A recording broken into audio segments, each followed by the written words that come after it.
Estamos en la epístola del apóstol Pablo a los Efesios, en el capítulo 1. Así que tome su cafecito o su té, su libro de notas, su lápiz y si está listo, ya comenzamos.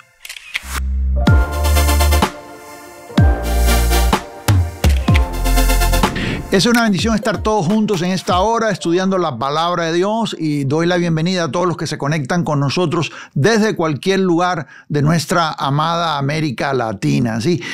Si es primera vez que está con nosotros, déjenos saber ahí en el chat o en los comentarios para darle la bienvenida. Y para comenzar este estudio en el capítulo 1 de Efesios, le voy a pedir, si ya descargó la guía de estudio, que la abra conmigo y abra su Biblia ahí en el libro de Efesios y vamos a comenzar por el capítulo 1, versículo 1. Si usted no tiene la guía de estudio, la puede descargar gratis totalmente y ahí está el enlace en la descripción. Entonces, entramos de una vez en el capítulo 1 y yo voy a estar usando la Reina Valera 1960 como texto base, pero voy a estar consultando, como siempre lo hago, con otras traducciones, como usted sabe, siempre para reforzar el sentido del texto. Ya nosotros hicimos la introducción, entonces si usted es nuevo con nosotros, yo le voy a pedir que cuando yo termine hoy, usted vaya aquí en el canal y usted busque la introducción a la epístola, porque en la introducción hablo de la época, muestro mapas, enseño exactamente dónde está Éfeso, hablo de la cultura, de la época, como dije anteriormente, creo, el tiempo, hablo de lo que está pasando cuando Pablo llega a Éfeso, de acuerdo a lo que nos enseña ahí el libro de los Hechos, los 3 años que invirtió ahí, y también cómo Pablo es aprisionado. Recuerde que esta es una de las epístolas de la prisión. Entonces, aquí en el capítulo 1, versículo 1, dice el texto: Pablo, apóstol de Jesucristo. Y esto establece exactamente quién es el autor de la epístola. Hay algunos teólogos modernos que han puesto en duda algunas cosas en cuanto a la autoría de la epístola. Yo no tengo problemas con eso. Yo sé que la epístola es paulina completamente, pero ellos usan algunos argumentos, como por ejemplo dicen que no es una epístola muy personal. Usted ve en las otras epístolas de Pablo que Pablo saluda, menciona personas de una manera más familiar, la forma en que se conduce con las iglesias, y en esta nosotros no vemos esto.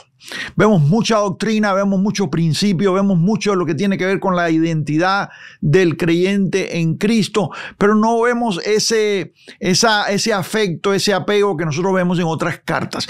Pero eso tiene una razón y yo la voy a explicar. Y una de las cosas tienen que ver con la palabra que dice en Éfeso. Y aquí en el texto, vamos a leerlo completamente, dice: Pablo, apóstol de Jesucristo, por la voluntad de Dios. Pablo te está diciendo acá que su apostolado no es cosa de hombres. Dios lo separó para que él fuese el apóstol a los gentiles o el apóstol a la incircuncisión, como dice el capítulo 2 de Gálatas. Dice aquí a quién se dirige la carta: a los santos y fieles en Cristo Jesús. Quiere decir que la carta es dirigida a creyentes que están en Éfeso. Éfeso, y como lo enseñé en el mapa en la introducción que hicimos la semana pasada, es una ciudad central, pero la carta es escrita para circular en toda la zona. En algunos manuscritos no aparece la palabra en Éfeso, más bien aparece un espacio en blanco, como para ser llenado quizás por el correo. La persona que iba a entregar la carta a un grupo, ahí ponía el nombre de esa iglesia donde se la iba a entregar. Y esto nos dice a nosotros que la carta no fue hecha solamente para la ciudad de Éfeso. La ciudad de Éfeso era clave, era principal, era importante, pero la carta fue escrita para circular en todas las iglesias de la región. ¿Me está siguiendo acá? Entonces, por esa razón es que en algunos manuscritos no encontramos en Éfeso, en otros sí lo encontramos. Quiere decir que eso explica entonces por qué razón Pablo no entra mucho en detalles familiares, en mencionar a fulano, en mencionar a ciclano. ¿Por qué razón? Porque la carta está hecha como una carta general para la iglesia en general, refiriéndonos a la zona, a la iglesia en general que está en todo lo que es esa región. Eso nos dice mucho a nosotros, ¿sí? Nos dice aquí Calvino en un comentario, se lo voy a poner en pantalla, muy interesante. Dice aquí, por la voluntad de Dios, hablando del principio del texto que dice Pablo, apóstol de Jesucristo, por la voluntad de Dios, Calvino dice, por la voluntad de Dios, porque ningún hombre debería tomar este honor para sí mismo, Hebreos 5:4. Pero todo hombre debería esperar el llamado de Dios, que solo hace ministros legítimos. Y yo pongo aquí la cita de donde saqué esto, sí. Entonces, lo que aprendemos en el versículo 1, es, primero, que el autor es Pablo, apóstol de Jesucristo. Y Pablo está también ahí confirmando su apostolado, apóstol de Jesucristo, que es por la voluntad de Dios, porque Dios lo puso, y dirigida a los santos y fieles en Cristo Jesús que están y bueno, hay una línea ahí, en este caso es en Éfeso o una de las iglesias de la región. Vamos a entrar en el versículo 2, permítame tomar un poquitito de agua aquí. Por alguna razón comencé con la voz un poco, no sé. Gracia y paz, verso 2. A vosotros, y este es el saludo apostólico, gracia y paz a vosotros de Dios nuestro Padre y del Señor Jesucristo. Este es el versículo 2. Gracia y paz es el saludo típico del apóstol, y podemos hacer una comparación con el antiguo pacto. En el antiguo pacto dice el texto, el Señor Jehová te bendiga, te guarde, haga brillar su rostro sobre ti. Número 6:24, por ejemplo, dice Jehová te bendiga y te guarde. La bendición en el antiguo pacto estaba en el futuro. No había llegado la bendición. Dios te bendiga dependiendo de lo que tú hagas, porque así funcionaba la ley. Si te portabas bien, si guardabas los mandamientos, si guardabas todos los requisitos de la ley, entonces, dice ahí Deuteronomio, vendrán sobre ti todas estas bendiciones y te alcanzarán.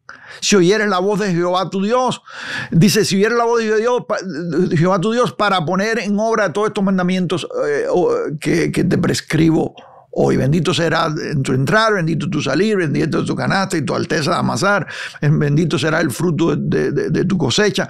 El Señor está dando una serie de bendiciones que son acondicionadas conforme a la ley. Por eso es que en el antiguo pacto el saludo era Dios te bendiga, o Jehová te bendiga, o Yahweh te bendiga y te guarde en futuro.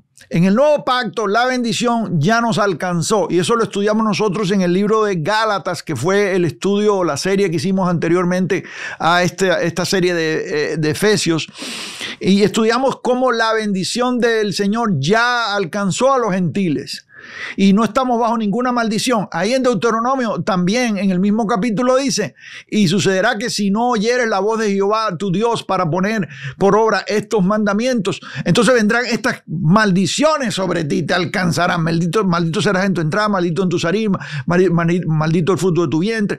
Entonces, si te portabas bien conforme a la ley, lo cual era casi imposible, o yo diría imposible, porque ningún ser humano podía guardar completamente la ley. Pero si tú estaba bajo ese régimen, la bendición estaba acondicionada. En el nuevo pacto, nosotros vamos a ver en el versículo 3, que es lo que vamos a leer seguido ya cuando termine con el 2, que dice: bendito sea el Dios y Padre nuestro Señor Jesucristo, que nos bendijo. Y la bendición en el nuevo pacto ya está cumplida. Sí, en el nuevo pacto nosotros estamos en un pacto de cumplimiento, en un pacto de realidades. La ley apuntaba a algo que iba a venir. Sí, la bendición estaba en futuro. En la ley la bendición dependía de lo que tú hicieras. En la gracia de Dios ya fuimos bendecidos independientemente de nuestro comportamiento. El comportamiento es bueno porque el comportamiento trae buenos frutos, trae buenos dividendos. Sí, se recibe una buena cosecha del buen comportamiento. Eso es todo bueno, pero no es lo suficiente bueno para alcanzar la bendición de Dios. Dios nos salva a nosotros, nos alcanza por gracia, solamente por gracia. Nuestro esfuerzo, nuestro intento humano, nuestras obras son como trapos de inmundicia, dice aquí mismo en este libro de Efesios, y lo vamos a estudiar más adelante.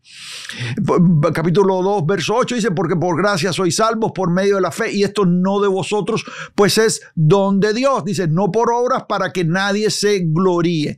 En el antiguo pacto tú te podías gloriar porque si tú creías que eras bueno, tú decías: bueno, yo lo hice. Y esto es lo que sucede hoy en día con las iglesias legalistas, que la gente que hacen cosas, maltratan el cuerpo, por ejemplo en desvelos, en vigilias. No, yo hago vigilias, o yo ayuno, yo dejo de comer por tantos días, soy más santo que el resto, entonces tengo un trofeo, tengo algo que reclamar. Pero la gracia de Dios no funciona así, amado. Ninguno de nosotros podíamos guardar la ley. Y dice el capítulo 2, verso 10 de Santiago, que si tú la rompes en un punto eres culpable de toda. Quiere decir que la ley o la guardabas toda o de una vez la rompías toda, porque si la guardabas toda muy bien, pero en un precepto fallabas, ya eras culpable de todo. ¿Me está siguiendo acá? Ahora, en la gracia de Dios, por su amor y por su misericordia, Él decidió alcanzarnos.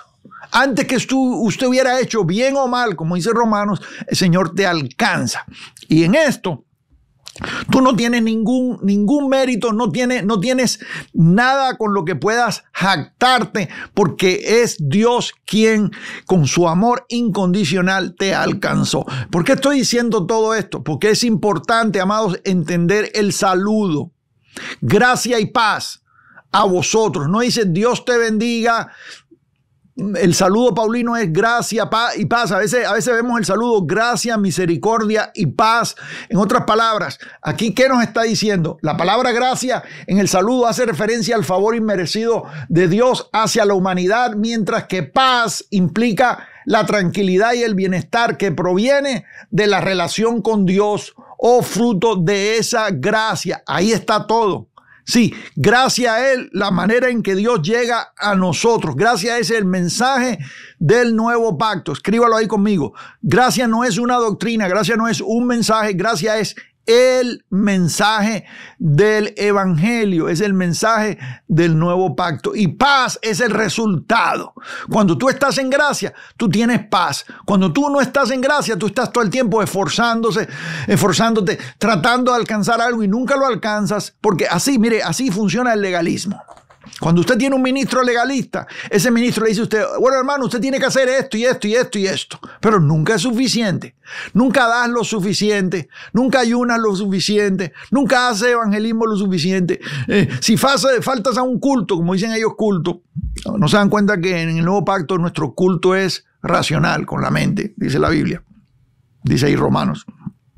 Pero ellos te dicen: si no viniste al culto del miércoles, entonces te enfriaste. Y como no está frío ni caliente, entonces dice el Señor que te va a vomitar de su boca. Y toman textos así sacados de contextos para amenazar. Y tú te mantienes en un sistema donde siempre estás tratando, pero nunca llegas. Nunca llegas. Amados, en el legalismo no hay paz. Solamente en el evangelio de la gracia de Dios se puede encontrar paz. ¿Sabe por qué se puede encontrar paz en el evangelio? Porque tú entiendes de que Dios te amó, que Dios te aceptó tal y como eres. Sí, tú no pudiste ganarte esto, el Señor te lo dio, y eso trae paz y esto trae contentamiento. Yo hablo de paz y de contentamiento en algunos estudios bíblicos aquí en el canal. Usted los puede encontrar. A eso dedico bastante. Y lo otro es que este saludo es diferente y hace un contraste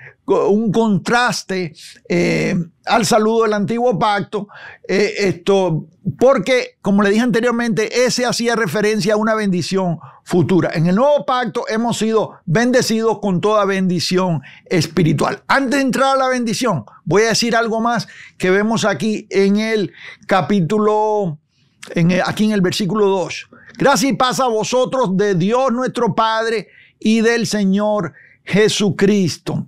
En la frase de Dios nuestro Padre y el Señor Jesucristo, Pablo hace una distinción aquí entre el Padre y el Hijo.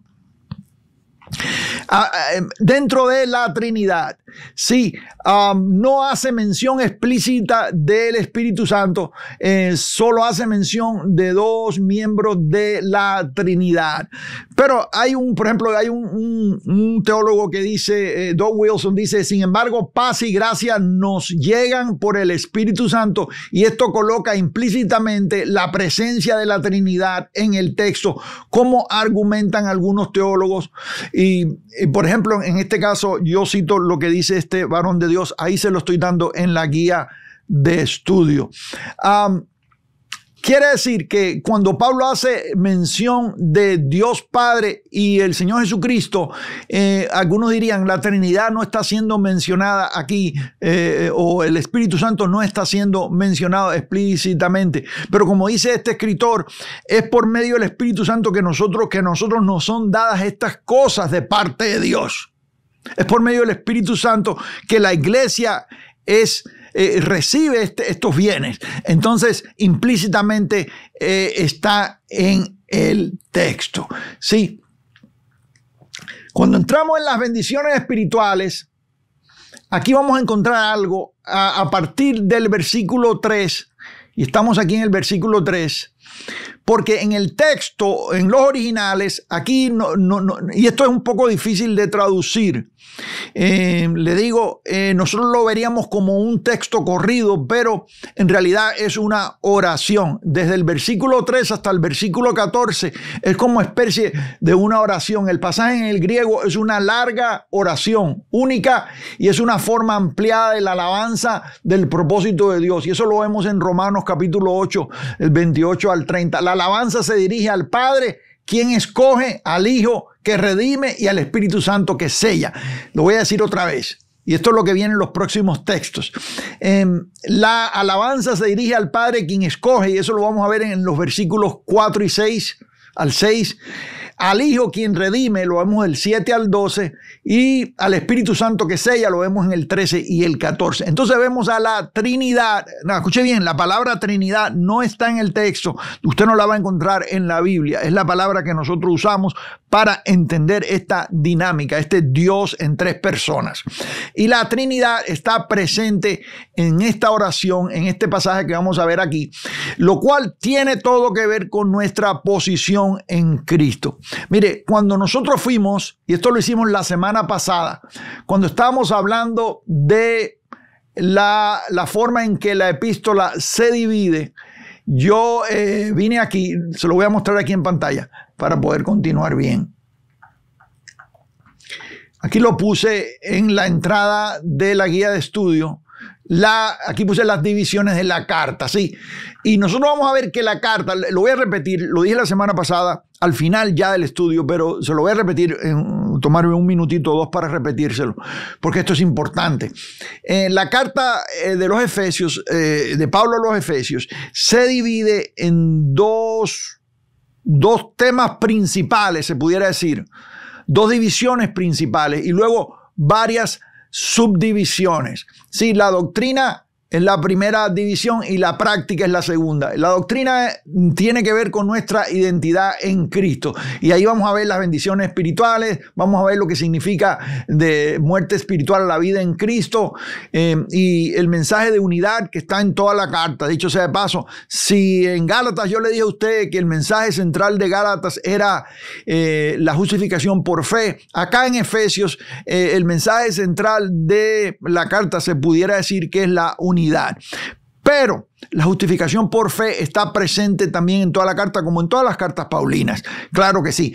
Pero aquí unidad es importante y es central, ¿sí?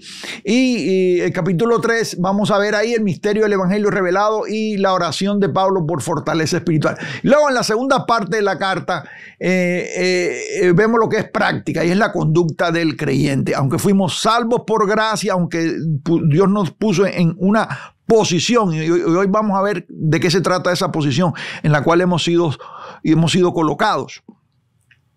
Aunque estamos en esa posición en Cristo, aunque fuimos salvos por gracia y eso no fue de nosotros, Pablo entonces ahora a estos que fueron salvos por gracia les enseña sobre cómo se debe conducir el creyente. Cómo la nueva criatura, aquel que nació en Cristo, aquel que tiene vida nueva por gracia, ahora va a crecer. En ese crecimiento hay conducta. Entonces eso lo vamos a ver en la segunda parte. Vamos a ver la unidad del cuerpo de Cristo y el llamado a vivir en santidad y amor. Recibimos santidad, pero también practicamos santidad. Escuchen bien lo que estoy diciendo. Por gracia fuimos santificados. Sí. Por ejemplo, Hebreos capítulo 10, verso 14.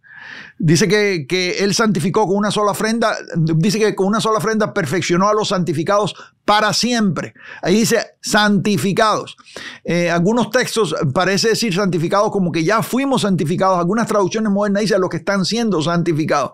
Pero en el capítulo 6 de Romanos, Pablo dice que el Señor nos dio a nosotros como regalo, como fruto, la santificación. Quiere decir que fue un fruto de lo que el Señor hizo en nosotros cuando nos salvó. Aún así, nosotros estamos llamados a crecer en santificación como un proceso en la vida del creyente. Entonces, fuimos santificados por gracia, pero crecemos en santidad o en santificación en este camino, en esta jornada que tenemos en Cristo, donde vamos cada día más pareciéndonos a Él, a Cristo, a la imagen del hombre perfecto que es Cristo. Sí. Y luego en el capítulo 5 vemos lo que es la unidad del espíritu o la vida en el espíritu, incluyendo la relación entre esposos y esposas. Muy importante porque en esta epístola voy a hablar de matrimonios también y la comparación entre Cristo y la iglesia. Y el capítulo 6 habla de relaciones familiares, laborales y la armadura de Dios para la lucha espiritual, que es algo muy diferente a lo que posiblemente a ustedes le han enseñado en cuanto a la guerra espiritual. Sí, vamos a ver las bases bíblicas en cuanto a lo que es verdaderamente la lucha del creyente y lo que no es. Entonces, esto nos da a nosotros una idea para empezar, para estar viajando en la carta. Quizás eso debía haberlo hecho antes de empezar, pero bueno, como ya lo había hecho la semana pasada, entonces por eso no lo toqué otra vez, pero creo que fue buena idea tocarlo para que así estemos nosotros todos engranados, todos, ¿cómo se dice? Sincronizados en lo que estamos aprendiendo, ¿sí? Si se está gozando, dígamelo ahí en los comentarios. Díganos de dónde se conecta, díganos desde qué país usted se conecta con nosotros en esta hora. Para nosotros es una bendición. Toda Latinoamérica aquí representada, ¿sí? Entonces, aquí vemos que estos pasajes a partir del versículo 3 son una larga oración y comienza diciendo: bendito sea el Dios y Padre de nuestro Señor Jesucristo, que nos bendijo. Y aquí está lo que le estaba diciendo. Diga conmigo: bendijo en tiempo pasado. Diga conmigo: ya estamos bendecidos. No es Dios te bendiga, es Dios ya te bendijo. Diga conmigo: estoy bendecido en Cristo. Soy bendecido en Cristo. Sí, entonces por eso es que el saludo, este nuevo pacto, en lugar de Dios te bendiga, es gracia y paz. El Señor ya te alcanzó por gracia y como resultado de eso tienes paz, la paz de Jesucristo, que es el fruto de lo que ha sucedido en nosotros. Nosotros podemos vivir en paz, podemos vivir en tranquilidad, podemos vivir en seguridad, porque sabemos quiénes somos en Cristo. Y esto es lo que hace esta carta. Esta carta nos enseña quiénes somos en Cristo. Sí, nos bendijo con toda. ¿Con cuánta bendición? Diga conmigo: toda bendición. Pero aquí dice espiritual en los lugares celestiales, para que no se confunda y empiece a usar esto en cuestiones materiales. Porque uno de los problemas que tiene el falso evangelio de la prosperidad hoy en día es que toma estos textos y lo usa para beneficios temporales. Y amado, el evangelio no es una colección de promesas temporales para el día de hoy, no es para tener una mejor vida ahora, aunque sí, Dios nos permite vivir reposadamente y tranquilamente en este tiempo. Pero el enfoque del evangelio es celestial. Nuestras promesas son celestiales, que son cosas aún mejores. Pero cuando somos bendecidos espiritualmente, claro que eso se refleja en nuestra vida. Usted ve una persona que anda en tinieblas y usted ve una persona que está sufriendo, que tiene unas inseguridades y unos miedos y unos temores y rencores y amarguras. Pero cuando usted está en Cristo, usted reposa, usted entra en paz y usted tiene tranquilidad y usted es libre de todas esas cosas. Usted es feliz porque está en el evangelio. Esos son dividendos que se reciben ahora, son gracias que se reciben desde ahora. Pero nuestra promesa, y lo vamos a ver más adelante en el libro, es la vida eterna después de la resurrección. ¿Qué sucede en el futuro? Porque esa es nuestra esperanza, amados.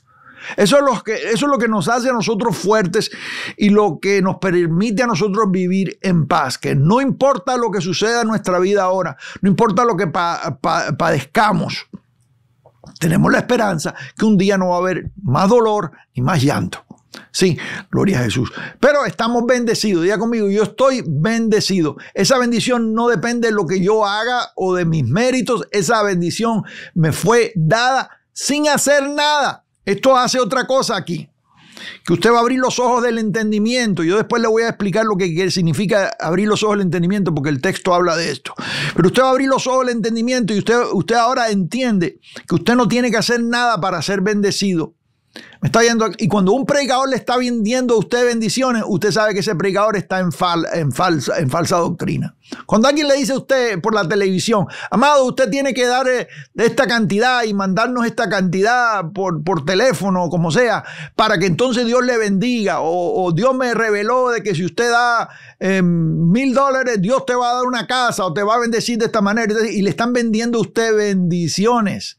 Esto es como las indulgencias que la iglesia de Roma vendía allá cuando tuvo que protestar Martín Lutero y clavar la tesis en la puerta Mira, amados, le voy a decir algo. Indulgencias, la Reforma protestó y Lutero mostró que el justo vivirá por la fe, como dice el texto. Y que esas indulgencias que vendía la iglesia organizada para pasarte o sacar a tus parientes del purgatorio o a ti mismo, y venderte que ibas a entrar a la presencia del Señor porque pagabas ciertas cantidades, lo cual es todo falso. Eso nosotros lo vemos hoy en día otra vez dentro del evangelicalismo moderno. Y lo vemos dentro de canales de televisión, entre comillas, cristianos, que le están vendiendo bendiciones a la gente. Hay pastores que le venden bendiciones a la gente. Discúlpenme que lo diga, amado, pero tengo que decirlo. Y si se va a enojar conmigo de una vez, no. Pero hay ministros que desde el púlpito te están vendiendo bendiciones. Ellos te dicen, si tú vienes al culto temprano, Dios te va a bendecir. Y si tú haces esto, Dios te va a bendecir. Y si haces esto, Dios te va a bendecir. Lo están regresando a usted a Deuteronomio de una manera implícita. Le están diciendo a usted que si usted hace lo que él dice, usted va a ser bendecido. Y si no lo hace, entonces no va a ser bendecido. Lo está regresando a la ley. ¿Me está siguiendo acá? Y usted no tiene que creer eso, porque usted ya está bendecido. Y cuando un ser humano, un predicador, quien sea, no importa el título que tenga, viene a usted a decirle que usted va a ser bendecido si hace esto o lo otro, en otras palabras, está condicionando sus bendiciones, usted tiene problemas. Porque eso no es bíblico. ¿Está siguiendo acá? Usted lo que tiene que responderle, mire, pastor, ya yo soy bendecido, ya yo soy bendecida, ya yo tengo la bendición de Abraham, capítulo 3 de Gálatas. ¿Me está siguiendo acá? Y no depende de lo que tú hagas, amado. Lo que tú hagas es otra cosa. tu conducta, tu comportamiento, tu siembra, sí va a producir buenos frutos. Sí, el que da generosamente, recibe generosamente. Esos son principios. Gloria a Dios. Pero bendición, no, amado, eso no depende de nada. Usted ya la tiene. Diga conmigo, ya tengo la bendición. Dígalo conmigo. Ya tengo toda bendición espiritual. Dice, en los lugares celestiales. Hay algo muy tremendo aquí. Diga lugares celestiales. Y esto hay algo muy tremendo aquí, porque la iglesia a quien Pablo está escribiendo es una iglesia que está geográficamente en Éfeso, pero también está en lugares celestiales a la misma vez. Es una iglesia que está en dos lugares a la misma vez, en un lugar terrenal y un lugar celestial. Está en Éfeso, ahí en Asia Menor, pero a la vez está en lugares celestiales, y eso habla de posición. ¿Qué es lo que significa estar sentados en lugares celestiales? Después vamos a ver lo que significa el texto que nos dice más adelante, sentados en lugares celestiales. Pero aquí hay, y es como especie de una doxología, alabando a Dios por las bendiciones espirituales que los creyentes han recibido en Cristo. Sí, y como dije anteriormente, esta forma, esta figura del creyente, que mientras todavía está aquí en Éfeso, o en este caso tú que estás en el Distrito Federal de México, o en la ciudad de Bogotá, en Colombia, o en Buenos Aires, Argentina, mientras estás en Buenos Aires, Argentina, también estás en lugares celestiales en Cristo Jesús. Y aquí Pablo comienza a hablar de la posición del creyente. ¿Quiénes somos nosotros en Cristo? ¿Cómo nos ve Dios a nosotros? ¿Me está siguiendo? Y ahí mismo en el capítulo 2 de Efesios, en el versículo 6, dice, nos resucitó y asimismo nos hizo sentar en los lugares celestiales. No, nosotros sabemos que hay una resurrección futura, donde físicamente vamos a ser resucitados para entrar en los cielos nuevos y la tierra nueva. Eso ya lo sabemos. Pero Pablo está hablando espiritualmente de la posición del creyente, quien también ha sido resucitado con Cristo espiritualmente. ¿Por qué resucitado, amado? Porque habíamos muerto al pecado. Por causa del pecado habíamos muerto, que quiere decir separación. Muerte quiere decir separación. Estábamos separados de Dios, estábamos en muerte. Por eso es que ahí vemos nosotros el simbolismo del bautismo en agua, de acuerdo a lo que dice Romanos capítulo 6. Somos enterrados en el bautismo. En otras palabras, en el bautismo morimos, pero cuando salimos del agua, venimos a la nueva vida. ¿Me está siguiendo acá? En otras palabras, morimos al viejo hombre, morimos a quienes éramos anteriormente y resucitamos o venimos a vida a la nueva vida, la nueva criatura que somos en Cristo Jesús. Sí, por eso dice Pablo ahí en el capítulo 2, verso 6, nos resucitó y asimismo nos hizo sentar en los lugares celestiales. Tome nota de esto, porque más adelante, cuando lleguemos al capítulo 6, que vamos a ver exactamente lo que es la salvación por gracia y cómo funciona, ahí vamos otra vez a tocar este tema, ¿sí? Colosenses capítulo 3, verso 1, y se lo voy a poner aquí en pantalla, lo tengo en la guía de estudio. Es muy similar y usted se va a dar cuenta acá, amados. Escuche bien esto. Usted se va a dar cuenta acá que la carta a los Efesios tiene mucha similitud con la carta a Colosenses del apóstol Pablo también, especialmente en esto que tiene que ver con la posición de el creyente, sí, la posición de el seguidor de Jesús. Dice en los lugares celestiales donde Cristo está sentado. Aquí está Colosenses capítulo 3, eso está en su guía de estudio. Si usted no tiene la guía de estudio, descárguela, amados. Ahí está todo, los comentarios, ahí está todo el material, ahí están los mapas, ahí está todo, ¿sí? Y es gratis totalmente, ¿sí? Colosenses capítulo 3, verso 1 dice, si pues habéis resucitado, ¿en tiempo qué es esto? Tiempo pasado. Habéis resucitado con Cristo, buscad las cosas de arriba, donde está Cristo sentado a la diestra de Dios. ¿Dónde está Cristo sentado? A la diestra de Dios. En cuanto a posición espiritual, nosotros ya estamos sentados con Cristo en los lugares celestiales. Cosa tremenda, ¿no?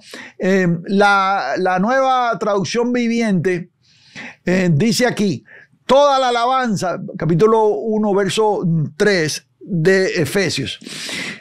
Toda la alabanza sea para Dios, el Padre de nuestro Señor Jesucristo, quien nos ha bendecido, diga conmigo, nos ha bendecido con toda clase de bendiciones espirituales. Tome nota aquí la palabra espirituales, en los lugares celestiales, porque estamos unidos con Cristo. Y eso es lo otro que vemos aquí en el texto.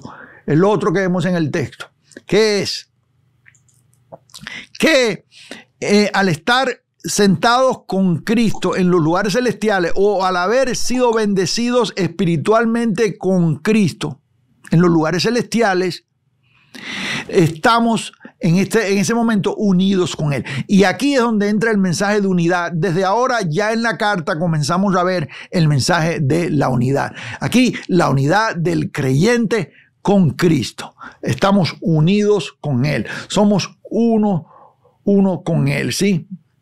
Un espíritu con Él, como dice el texto. Somos uno con Cristo. Entonces ahí ya comenzamos a ver la unidad. Escriba la palabra unidad ahí en el chat o en los comentarios. Dígalo ahí. Si tiene su libro de notas, hágalo en su libro de notas. Si no, hágalo ahí en los comentarios. Ponga ahí unido. Yo estoy unido con Cristo. Eso es algo bien tremendo. Porque dígame usted, si usted está unido con Cristo, entonces, ¿de qué va a tener miedo? ¿Por qué va a asustarse? Si el Señor y usted son una unidad. ¿Me está siguiendo acá? Cuando usted entra a un lugar, el Señor entra con usted. El Espíritu Santo habita dentro de usted. Usted es el templo del Espíritu de Dios. El Señor está unido con usted. Usted está unido con Él. ¿Qué sucede esto, amado? Que donde quiera que tú vayas, el Señor está contigo ahí. No importa cuál sea la situación, no importa cuál sea la circunstancia, el ataque, la prueba, el padecimiento, lo que sea, usted no está solo. Diga conmigo, no estoy solo o no estoy sola. Estoy unida. ¿Sí? Entonces ahí está, con toda bendición espiritual en los lugares celestiales en Cristo Jesús. Dígame, esto es posición. No se confunda, amado. Usted tiene que entender el lenguaje paulino. Y Pablo elabora mucho y viaja mucho en esta zona. Pablo tiene el arte de unir palabras, verdaderamente. Y usa a veces cierto mensaje pintoresco, ciertas alegorías, como por ejemplo vimos a nosotros en Gálatas capítulo 4, cuando habla de Sara y habla la alegoría de lo que es la Jerusalén actual, que está en esclavitud, y la Jerusalén de arriba, de los dos montes. Habla de Agar, habla de Sara y hace la comparación. Es una alegoría. Nosotros vemos a Pablo hacer este tipo de cosas todo el tiempo, ¿sí? De poner ideas en contraste. Le voy a decir algo rapidito, quizás no me deba meter a mí. Dígame si me meto o no me meto, porque esto no está en el estudio. Usted ve esto en los proverbios. Este tipo de género literario, si usted indaga profundamente, usted lo va a ver en los proverbios. Usted ve a Salomón en los proverbios presentando ideas encontradas o ideas opuestas. En mi Biblia, cuando yo me encuentro con un principio así, yo tengo una señalación que yo siempre hago, y es como si fueran dos rayitas así, con dos rayitas horizontales y dos rayitas verticales, para enseñar que hay una oposición o una tensión de ideas. Diga conmigo, tensión. Una tensión de ideas. Y nosotros vemos esa tensión en la Biblia, en la literatura bíblica, todo el tiempo, en muchas áreas. Y en una de las áreas en que la vamos a ver acá en el libro de Efesios es cuando empecemos a hablar de lo que es la elección. Eso lo vamos a ver ya inmediatamente. Cuando hablamos de la elección, cuando hablamos de la predestinación, y de la responsabilidad del cristiano, en contraste, vamos a ver una tensión de ideas. Lo vimos ahí en los proverbios, vimos ahí una tensión. En los proverbios dice, el necio hace esto, más el justo hace esto. El malo hace esto, más el bueno hace esto. Y está poniendo siempre un contraste entre dos oposiciones, dos ideas. Entonces, eso lo vemos en Pablo también, muy tremendamente, y es parte de esa literatura antigua. Ahora, dice aquí el verso 4, según nos escogió en Él antes de la fundación del mundo. Aquí está hablando de elección. Entramos en la elección, gloria a Dios. Y no tenemos que tener miedo de hablar de elección y predestinación. Algunos hoy en día se asustan, de tal manera que ni lo quieren enseñar, ni quieren tocarlo, no quieren tocar eso para nada, porque creen que es confusión o que es calvinismo. Y hay una mala fama que le han dado al calvinismo, muchas cosas que hay hoy en día calvinistas enseñando que ni el mismo Calvino enseñó. Pero cuando usted lea Calvino, yo le recomiendo leerlo, ahí usted se da cuenta de que bíblicas, muchas cosas son, los escritos son bíblicos. Sí, ahí está la institución de la religión cristiana, yo se lo recomiendo, yo lo tengo acá en el librero, es un libro así grosote, pero a todo ministro serio, todo ministro que quiere ser maestro de la palabra de Dios, que ha sido llamado a ser maestro de la palabra de Dios, yo le recomiendo leer la institución de la religión cristiana, y usted va a entender mucho lo que es predestinación, en realidad de la manera correcta. Acá en este ministerio, amado, nosotros no tenemos miedo de hablar de todo el consejo de Dios, como dice el apóstol Pablo, el prediqué todo el consejo de Dios, dice ahí en el libro de los Hechos, lo leímos la semana pasada. Les mostré o les enseñé todo el consejo de Dios. Y aquí no tenemos miedo a eso. Y vamos a hablar de predestinación, vamos a hablar de elección. Dice, según nos escogió en Él, note la palabra en Él, la frase está en Él, en Cristo, nosotros la vamos a ver una y otra vez, no solamente en Efesios, la vamos a encontrar bastante en Colosenses, y nos dice quiénes somos nosotros en Cristo, cuando estamos en Cristo, sí, en Él, sí, nos escogió en Él, nos escogió en Él. Antes de la fundación del mundo, antes que las cosas fueran hechas, ya nosotros estábamos en Él. Diga conmigo, estábamos en Él. Quiere decir que en la mente de Dios ya nos conocíamos. Ya existíamos en la mente de Dios. Eso es una cosa tremenda. Porque usted se va a asustar por cosas que vengan a su vida hoy en día. Pero si usted sabe que Dios lo ha tenido a usted mire, amado, usted revisa su vida, usted se da cuenta que hay cosas que han sucedido en su vida que verdaderamente es porque la mano de Dios estaba ahí. Aun cuando usted no era cristiano, aun cuando usted no era creyente, usted se va atrás, usted revisa cosas que sucedieron en su vida.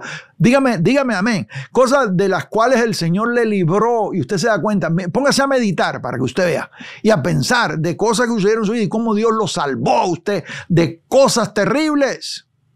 Por su misericordia, porque ya le conocía, porque ya le tenía apartado desde antes. Usted dice, amado, entonces, ¿qué sucede con el libre albedrío? Y cuando voy a responder al llamado, se lo voy a explicar y usted va a ver qué hermoso es esto.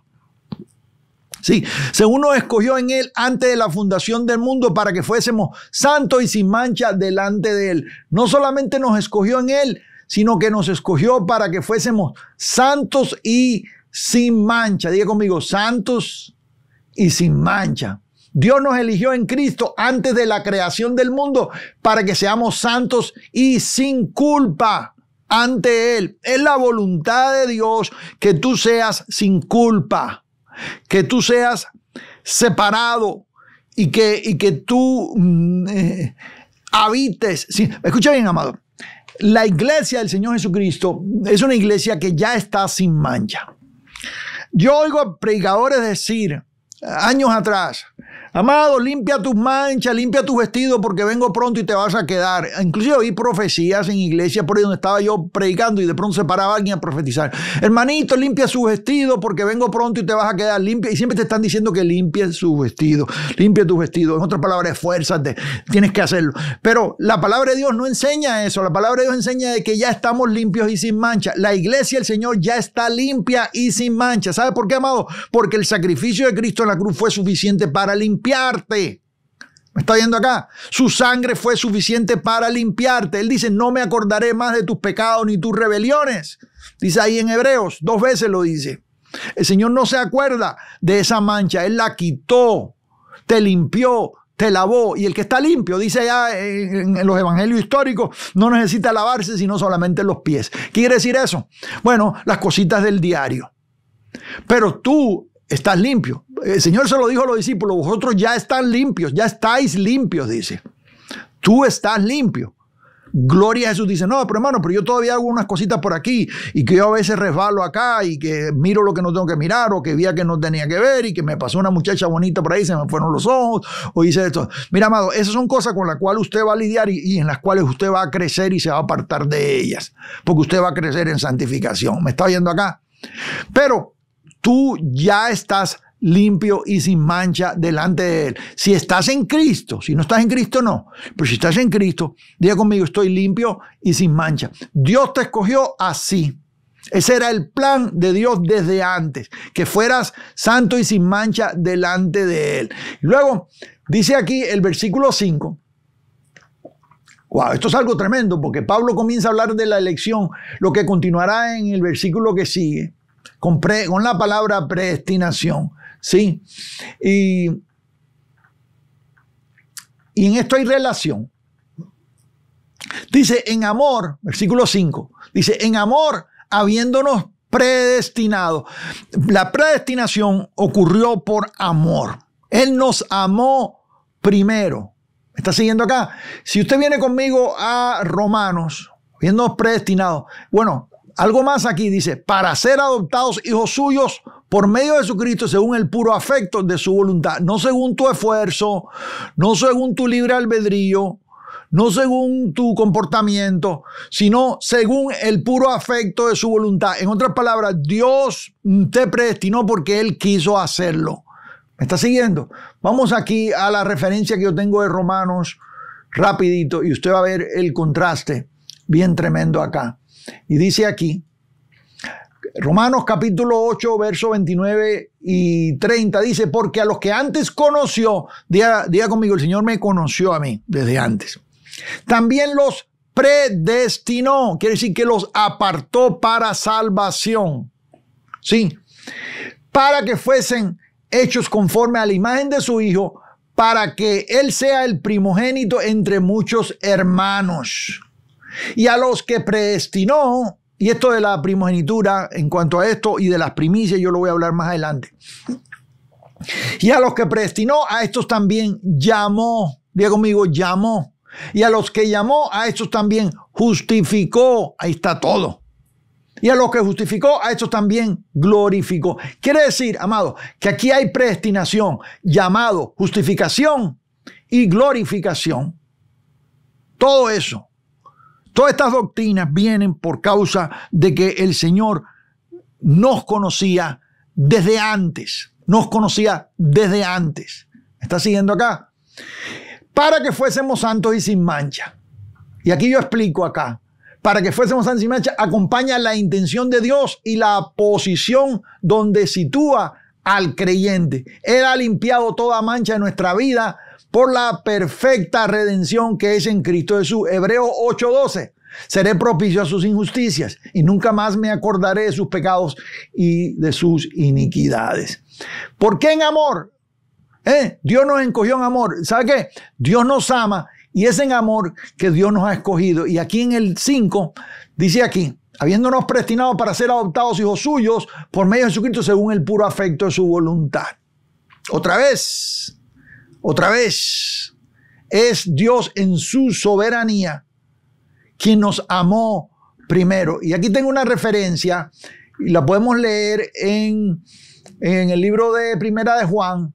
Dice, en esto consiste el amor, no en que nosotros hayamos amado a Dios, sino en que Él nos amó a nosotros y envió a su Hijo en propiciación por nuestros pecados. Diga conmigo, Dios me amó primero. No fuiste tú, amado. Quítese esa idea. Yo oigo a predicadores desde el púlpito de evangelistas decir, mira, él está tocando a la puerta, dale una oportunidad, déjalo entrar.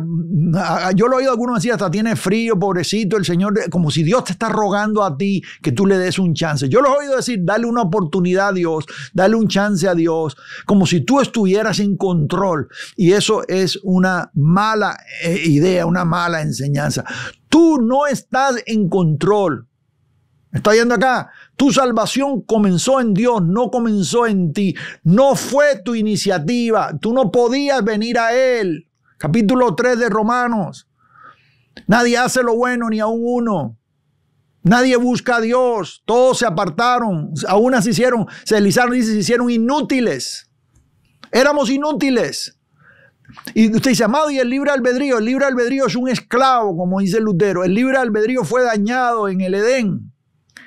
Sí, el hombre tenía libre albedrío, tenía la oportunidad de escoger o la habilidad de escoger y escogió mal y en ese momento quedó atado. Y esa voluntad está atada, amados. Y es Dios por su gracia que decide dar el primer paso y amarnos primero. Diga conmigo, nos amó primero. Y nos llama eficazmente por su gracia. Es el Espíritu Santo quien nos llama. ¿Tú crees que tú viniste a Cristo? No, amado. Cristo te trajo. Tú crees que tú viniste a Él. Pero Él fue el que puso en ti el querer como el hacer. No fue idea tuya. A ti no se te ocurrió. El Señor te puso en una posición que no te quedó otro remedio y tuviste que venir a Él. Gloria a Jesús.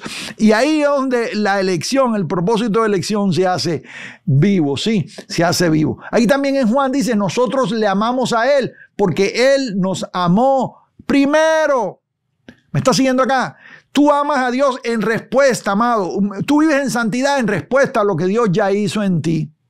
Tú dejas de pecar en respuesta por agradecimiento de lo que Dios ya hizo en ti, no para ganarte el favor de Dios, porque por dejar de pecar o por portarte bien, tú no ganas el favor de Dios. El favor de Dios es gratuito, Él lo hace porque Él quiere, porque te amó primero. Y entonces, ¿qué sucede? Sucede que como Dios te amó primero, Él te alcanzó.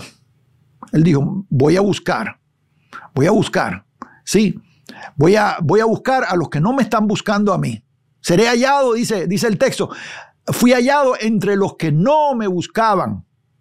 Dice el texto. Tú no estabas buscando a Dios. Dios te acorraló. Te puso en una situación donde entonces no te quedó otro remedio que venir a Él. Porque tú vas a venir a Él. Porque Él es Dios y es soberano y Él hace lo que Él quiere. Es como Jonás, amados. Que allá estaba y no quería ir y el Señor lo estaba mandando y no quería ir. Y se subió a un taxi para alejarse, un barquito ahí, para irse y correr. Y terminó, ¿qué? En la barriga de un pez enorme. ¿Y qué sucedió? Que el pez lo vomitó. ¿Y qué hizo Jonás? Terminó haciendo lo que Dios quería. Y tú vas a hacer lo que Dios quiere, aunque te tenga que vomitar aunque te tenga que vomitar de la barriga de un pez. Tú vas a ir a Nínive. Si Dios quiere que tú vayas a Nínive, tú vas a ir a Nínive. ¿Me estás siguiendo acá? Y hay gente que huye y se esconde de Él, pero Él los alcanza. Los pone en una situación donde los quebranta. Y finalmente vienen a Él. Y si tú vas atrás y revisas tu conversión, tú vas atrás y revisas la manera en que tú viniste a Cristo, tú sabes que el Señor te puso en una situación en la cual tuviste que venir a Él. No fue tu iniciativa. Si no te lo hubieras visto mal, si no te hubiera pasado lo que te pasó, no hubieras venido. Tú no viniste de niño lindo porque, ay, qué hermoso como amo al Señor y de mi voluntad yo escojo servirle. Tú no escoges nada. El Señor te escoge. El Señor te pone en una situación donde Él es el que te mueve. ¿Alguien puede decir amén a eso? ¿Sí? Nosotros le amamos porque Él nos amó primero. Y aquí en la guía de estudio yo escribí aquí, la salvación comienza en Dios. Amado, yo le voy a decir una cosa, y no es para sacarlo en cara, pero crear las guías de estudios, el trabajo que lleva las guías de estudios me toma bastante tiempo. Yo hago bastante estudio bíblico, oración, hago investigación y todo lo traigo y lo pongo acá, amado. Aproveche este recurso que es gratis. Es la manera en que estamos edificando a la iglesia del Señor en Latinoamérica. Sí, una vez que usted descarga la guía de estudios, usted tiene acceso a todas las guías de estudios anteriores, a todas las series, a todos los estudios anteriores, amado. Y es una librería de estudios bíblicos en sus manos, gratis. ¿Sí? Aquí escribí esto. Dice, la salvación comienza en Dios. Dice, vamos a Romanos 9:11. Dice, pues no habían aún nacido, ni habían hecho aún ni bien ni mal, para que el propósito de Dios conforme a la elección permaneciese. No por obras, sino por el que llama. Diga conmigo, no por obras, sino por el que llama. Dice que no habían hecho ni aún ni bien ni mal, para que el propósito de Dios conforme a la elección permaneciese. Mira, tú no habías hecho ni bien ni mal cuando ya el Señor, déjame pronunciarlo correctamente, a veces se me va lo caribeño aquí. El Señor decidió salvarte. salvarte. ¿Y qué del libre albedrío? Aquí lo escribo. Alguien preguntará, ¿y qué sucede con el libre albedrío? Está atado. Aquí ya se lo dije, ya. La caída del hombre le quitó la habilidad de escoger correctamente. Por eso es que la doctrina de la elección va ligada a la doctrina de la depravación total del hombre. Sí, eso es, aquí lo podemos ver en Romanos 3:10, ya se lo mencioné, pero se lo voy a leer textualmente. Dice, como está escrito, no hay justo ni aun uno. No hay quien entienda, no hay quien busque a Dios. Todos se desviaron, a unas se hicieron inútiles. No hay quien haga lo bueno, no hay ni siquiera uno. El ser humano perdió la habilidad de hacer lo bueno. Por eso, sus obras nunca serán lo suficiente para salvarle. ¿Cuántos dicen gloria a Jesús? Y regresamos al texto, vamos otra vez a la Biblia. Gloria a Dios. Y vamos a continuar acá. Diga conmigo, según el puro afecto de su voluntad. Amado, usted ya lo dijo, lo está repitiendo. Repetición hace perfección. Permítame a veces repetir algunas cosas, así como se nos van quedando. Sí, verso 6. ¿Para qué nos escogió? ¿Para qué nos predestinó? ¿Para qué nos apartó? Para alabanza de la gloria de su gracia. Nunca se trató de nosotros. Si tú pensabas que eso era para ti, que tú eras el centro del evangelio, te equivocaste. Es para alabanza de la gloria de su gracia. Te voy a decir algo sobre esto. Porque hoy en día hay un evangelio antropocéntrico. Un evangelio concentrado en el ser humano. Yo se lo he dicho una y otra vez a la comunidad que estudia con nosotros cada jueves. Acá. Gloria a Jesús. Y si es nuevo con nosotros, bienvenido a esta comunidad. Ahí está la plataforma. Vaya a la plataforma y hágase parte, únanse. Y aquí va a crecer con nosotros. Vamos a crecer juntos, unidos por las coyunturas. Para alabanza de la gloria de su gracia. No se trataba de ti. El evangelio no se trata de nosotros. Es más, Lutero dijo que está por encima y fuera de nosotros. Y a ti en la iglesia el domingo a veces te están diciendo que tú eres el centro del evangelio. Y todo el mensaje trata de ti. De tu proceso y tu proceso y tu proceso. Y que tú eres bonito y que tú eres lo mejor que ha existido y que tú eres el más grande y que tenga una imagen positiva de ti mismo y todo es una psicología moderna, disfrazada de evangelio, donde tú eres el centro de todo para que tengas una mejor vida ahora y para que triunfe y para que todo el mundo te quiera y para que seas popular. Pero ese no es el evangelio. No es una colección de promesas de cosas temporales. El evangelio es eterno, amados. Y no se trata de nosotros, se trata de Cristo. Y si el Señor nos alcanzó a nosotros y nos predestinó, era por Él mismo. Es para gloria de Él mismo. ¿Me está siguiendo acá, amados? Todo se trataba de Dios, todo el tiempo, para alabanza de la gloria de su gracia, con la cual nos hizo aceptos en el amado. Por eso es que tú no tienes que seguir tratando de que Dios te acepte. Hay gente que dice, yo me voy a portar bien, a ver si Diosito me acepta. Dicen en México, a ver si me pasa un chance. Dicen un chance o una chanza, como dicen. No sé correcto, ¿cómo es? Un chance.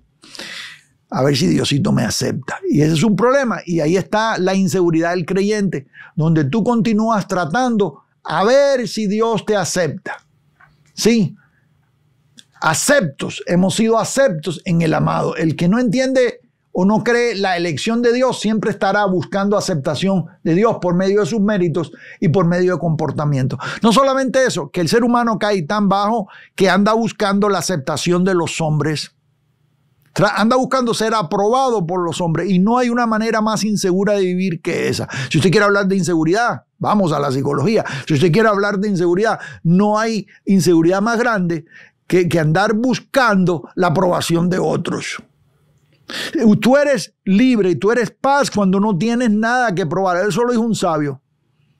Dice, soy libre cuando no tengo nada que probar, cuando no tienes que probarle nada a nadie, cuando estás tranquilo como estás. ¿Sabes por qué? Porque lo que hizo Dios es suficiente y es completo y tú no tienes que andar buscando la aprobación de nadie. Y aún la aprobación de Dios no la tienes que buscar porque ya Él te la dio. No tienes que hacer sacrificios. ¿Cómo se dice allá? No tienes que andar haciendo, le dicen mandas en algunos países, promesas y cumpliendo promesas. Allá en un pueblito que yo conocí, la gente va de rodillas y camina 2 kilómetros de rodillas, sacrificándose. Sí, tratando no, es que si te rezas 3 Padre Nuestros, entonces a lo mejor el Señor te va a perdonar y 4 Ave María. No, Señor, Dios te perdona porque por amor a sí mismo. Antes que tú hubieras hecho bien y mal, el Señor decidió salvarte. Eso es elección. Y si tú no entiendes elección, tú andas en inseguridad. Cuando tú entiendes elección, tú andas en seguridad porque tú sabes que Dios te apartó y que Él está contigo. Entonces tú puedes estar tranquilo porque todo lo que sucede en tu vida está ordenado por Dios. Todo obra para bien. ¿Por qué razón? Porque Él te conoció y te apartó desde antes. Hay una motivación de amor en esto. Dice el verso 5 aquí, en amor habiéndonos predestinado. Es por amor, esa es la motivación, ya le dije ya. Sí, aceptos, diga conmigo, aceptos en el amado. Dios te aceptó por gracia. Es por la obediencia de Cristo y no por la nuestra. Nunca serás lo suficiente bueno, tu obediencia nunca va a ser suficiente. Nunca va a ser suficiente. Pero, mire, dice aquí, Filipenses capítulo 2, verso 8, dice, y estando en condición de hombre, se humilló a sí mismo, haciéndose obediente hasta la muerte y muerte de cruz. En otras palabras, fue la obediencia de Cristo. Fue la obediencia de Cristo. Tú fuiste salvo por su obediencia, no por la tuya. No es tu obediencia la que te hace acepto al Padre. Fue la obediencia de Cristo, la obediencia de Jesús, la que te reconcilió. Es por la obediencia de Él, no por la tuya. La tuya nunca va a ser lo suficiente. ¿Cuántos están conmigo aquí? Sí. Y luego dice aquí el versículo 7. Vamos acá. Dígame que se está gozando. Versículo 7. Dice aquí, en quien tenemos redención por su sangre, el perdón de pecados según la riqueza de su gracia. Y esa es la medida. Es según las riquezas de su gracia. No según tu habilidad. Sí, no según tu habilidad. Tenemos redención mediante su sangre y el perdón de nuestros pecados según la riqueza de la gracia. Aunque hemos sido elegidos. Eso, escuche bien. Vamos a entrar un poquito más en el 7, cuando entremos ahorita. Aquí. El perdón de pecado según la riqueza de su gracia. ¿Cómo está eso, amados? Yo puse algo aquí, en el versículo 7, y lo puse aquí. Fuimos elegidos para ser salvos, pero no somos, esa salvación no está completa hasta que ese trabajo no hubiese sido consumado. Quiere decir que aun cuando el Padre te tenía en su mente, déjame explicar esto bien, para que no se me confunda. No le quiero confundir. Aunque el Padre estabas en Él desde antes de la fundación del mundo, aunque Dios te conocía ya desde antes de la fundación del mundo, aún así ese trabajo de redención tenía que completarse. No es un fatalismo de que ya Dios me apartó desde antes, entonces no tiene que pasar nada. No, porque entonces Cristo no hubiera tenido que ir a la cruz. El trabajo que Cristo hace yendo a la cruz, en ese perfecto sacrificio que es ofrecido como cordero, sin mancha, hecho una vez y para siempre, como dice Hebreos, ahí es donde nosotros tenemos redención por su sangre. El perdón de pecados según la riqueza de su gracia. Aunque Dios nos apartó desde antes, aunque nos conocía de antes, es en Cristo, es en el momento en que somos salvos, en que se completa ese trabajo. Y le voy a hablar un poquito más adelante sobre lo que es el sello del Espíritu, cómo somos sellados cuando creímos. No cuando fuimos predestinados, sino cuando creímos. Por eso es que el Evangelio hay que predicarlo. Pero aquí esto fue consumado. Dice aquí, tenemos redención por su sangre, el perdón de pecados según las riquezas de su gracia. Ahí Juan 19:30 dice, cuando Jesús hubo tomado el vinagre, dijo, consumado es, y habiendo inclinado la cabeza, entregó su espíritu, ¿sí? Y luego, entrando en en Efesios, bueno, no quiero adelantarme hasta el 1.13, pero cuando lleguemos al 1.13 nosotros vamos a ver que habiéndolo oído la palabra de verdad, el evangelio de nuestra salvación, y habiendo creído en él, fuiste sellados con la promesa del Espíritu. El Señor, para completar ese trabajo con aquellos que él conoció desde antes, cuando vienen a él, entonces él le da ese sello, esa seguridad de que están ya en él, que el trabajo está completado. Y la seguridad de la salvación está en eso, en que tenemos su sello. Sí, pero vamos a no adelantarnos. Versículo 7 dice, en quien tenemos redención por su sangre, el perdón de pecados según las riquezas de su gracia.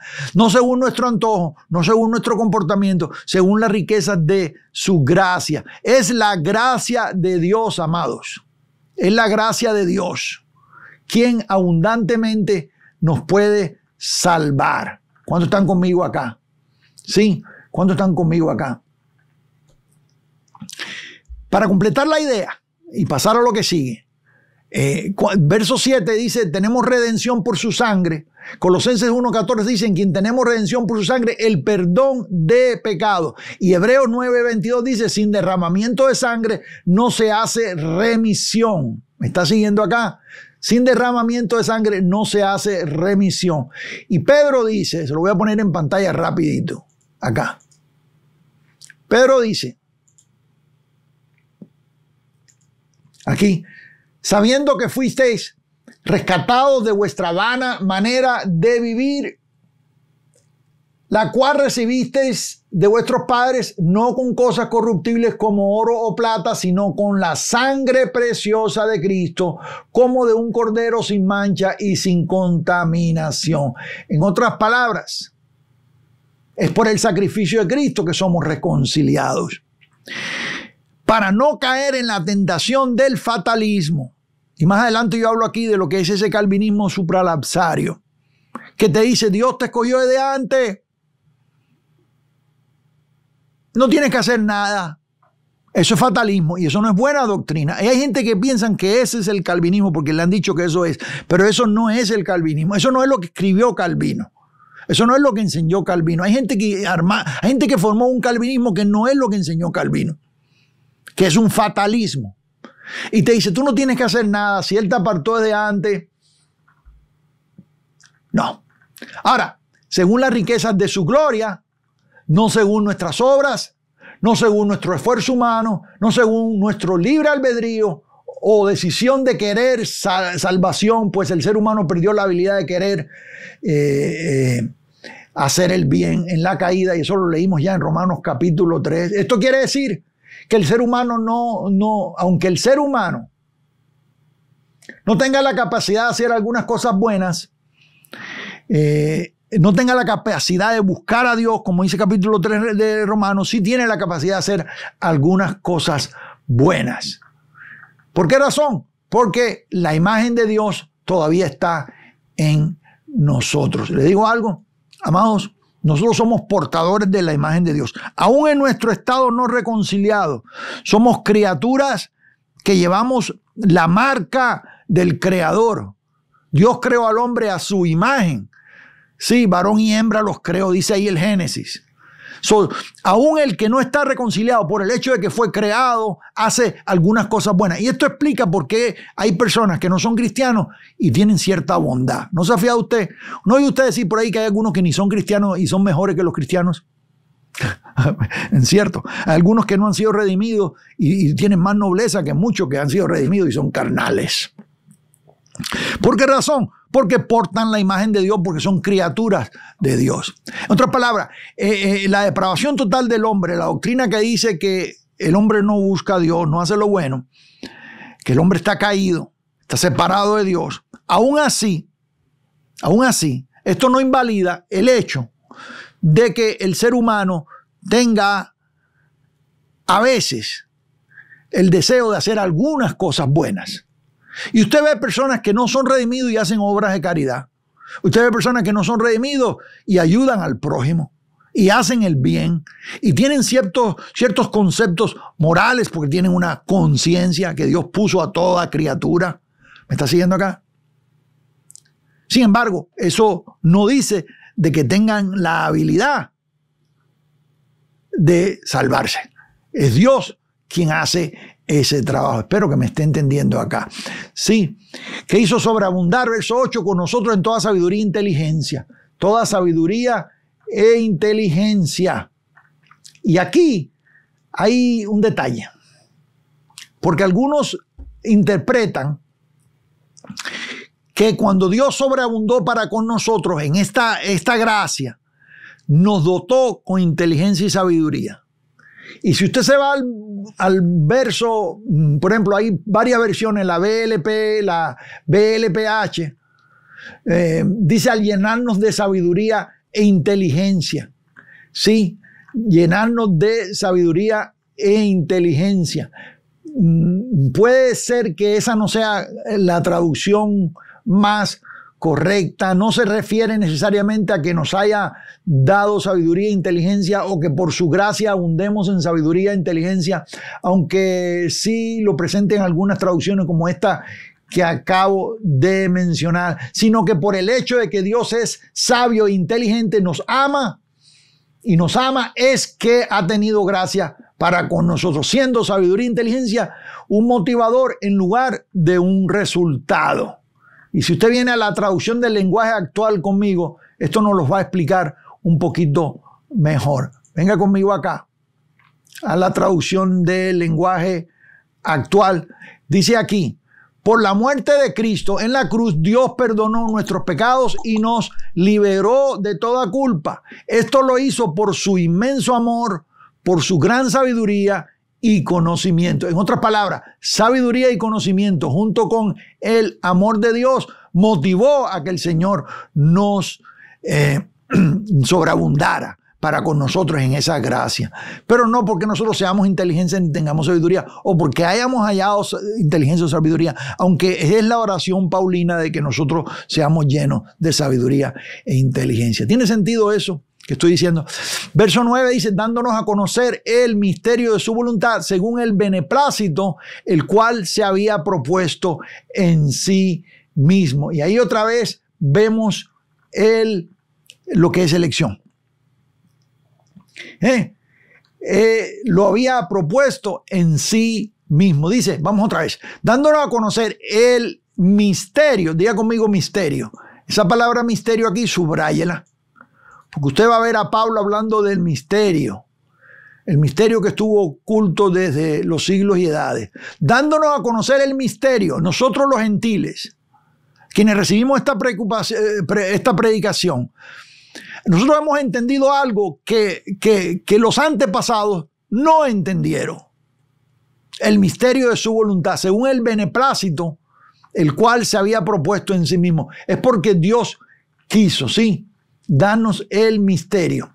Y aquí le voy a enseñar en la guía algunas cosas que yo escribí sobre el misterio para que usted lo lea.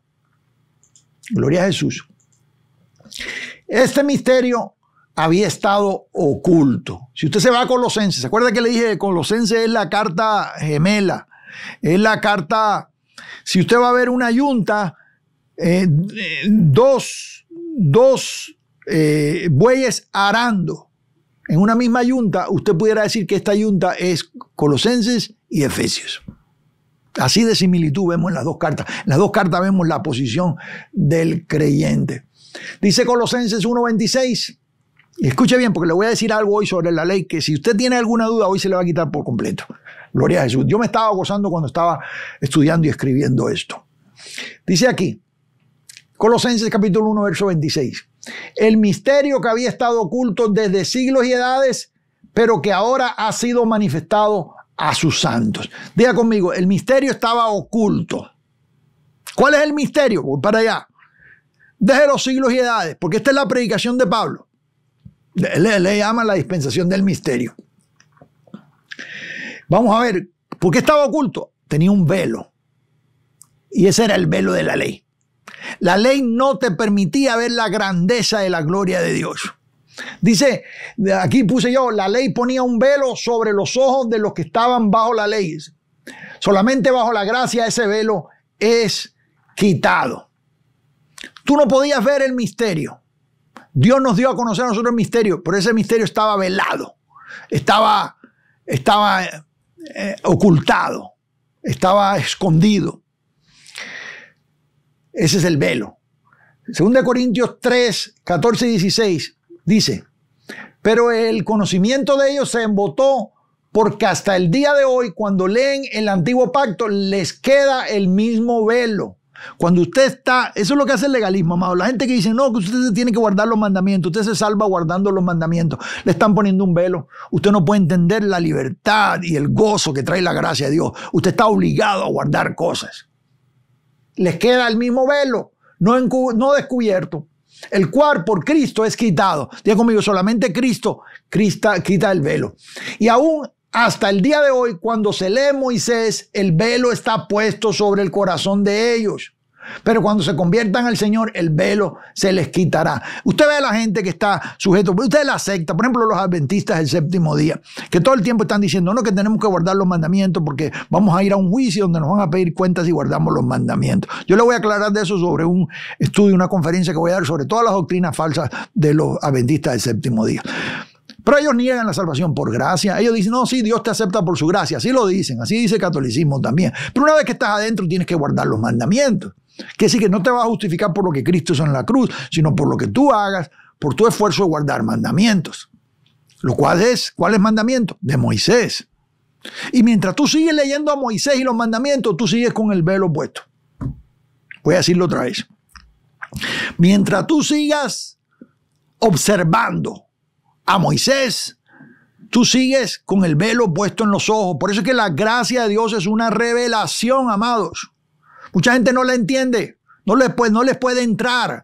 Esto es revelado, este es el evangelio revelado, este es el evangelio que Dios le reveló a Pablo, el misterio que estuvo oculto desde los siglos y edades, pero Dios ahora ha decidido revelarlo a su santo en esta dispensación de gracia.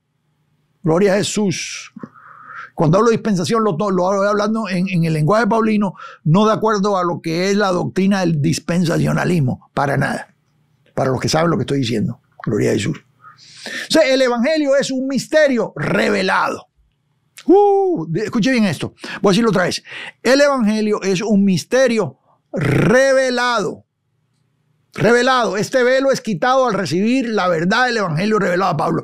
Tú vas a seguir guardando cosas y preceptos y esforzándote para tratar de conseguir la aprobación de Dios, para que Dios te acepte, porque estás velado.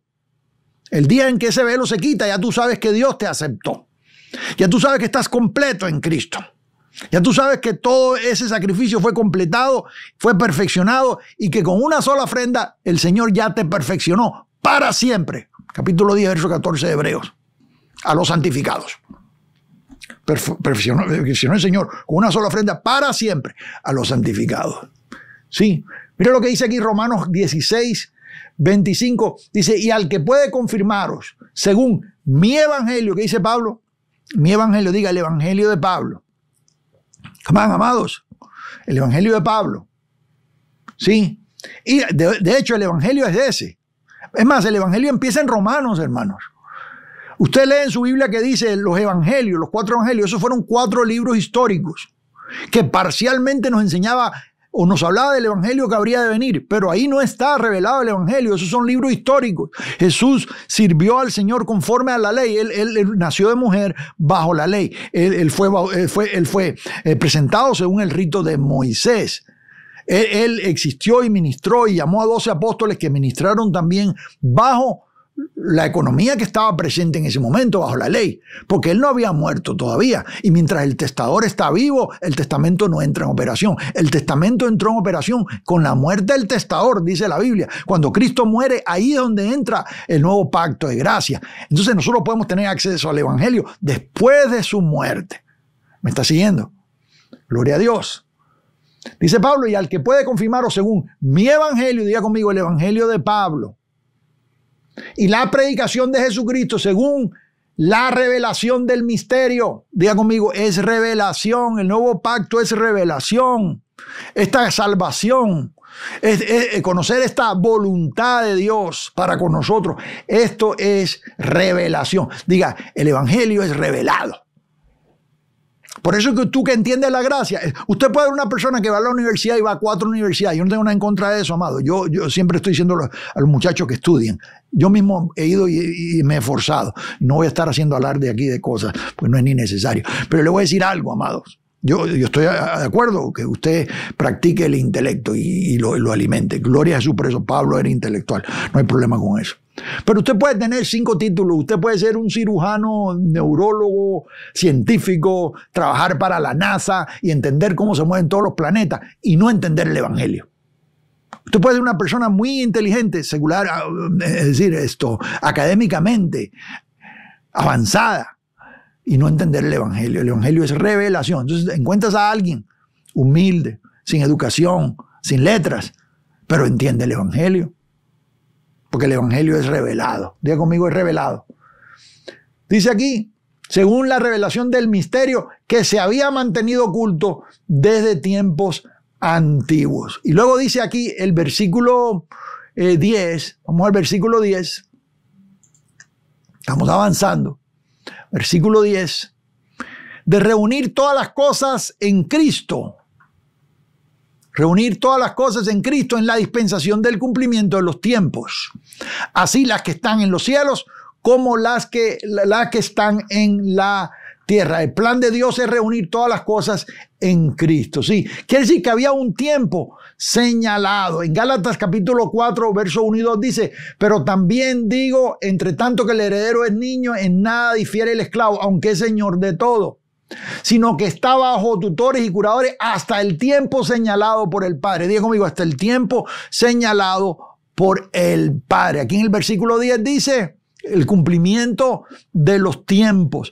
Había un tiempo señalado para que Cristo viniera y fuera crucificado. Y luego dice verso 11, en él asimismo tuvimos herencia. ¿Se acuerda que le hablé de herencia? Le dediqué un capítulo a esto. Herencia cuando hablamos de Gálatas. La herencia que tenemos en Cristo. Sí, dice en él. Note la palabra, la frase en él otra vez, porque todo es en Cristo. Y eso lo va a ver mucho en Colosenses. En él nos escogió, en él nos apartó, en él, diga conmigo, en él. Asimismo tuvimos herencia, habiendo sido predestinados.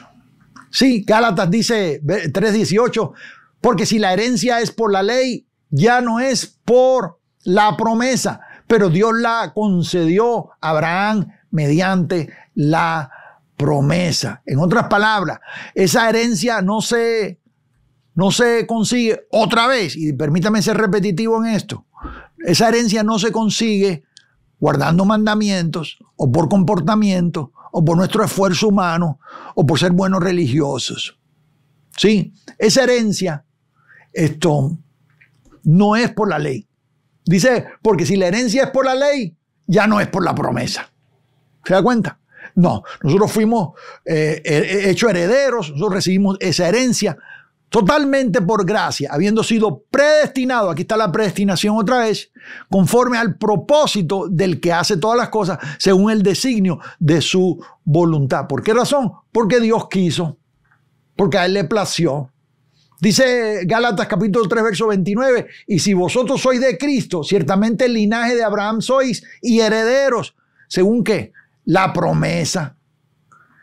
Y dice el texto aquí, predestinados conforme al propósito del que hace todas las cosas según el designio de su voluntad. ¿Por qué razón? Porque Dios es soberano. Él lo hace como Él quiere.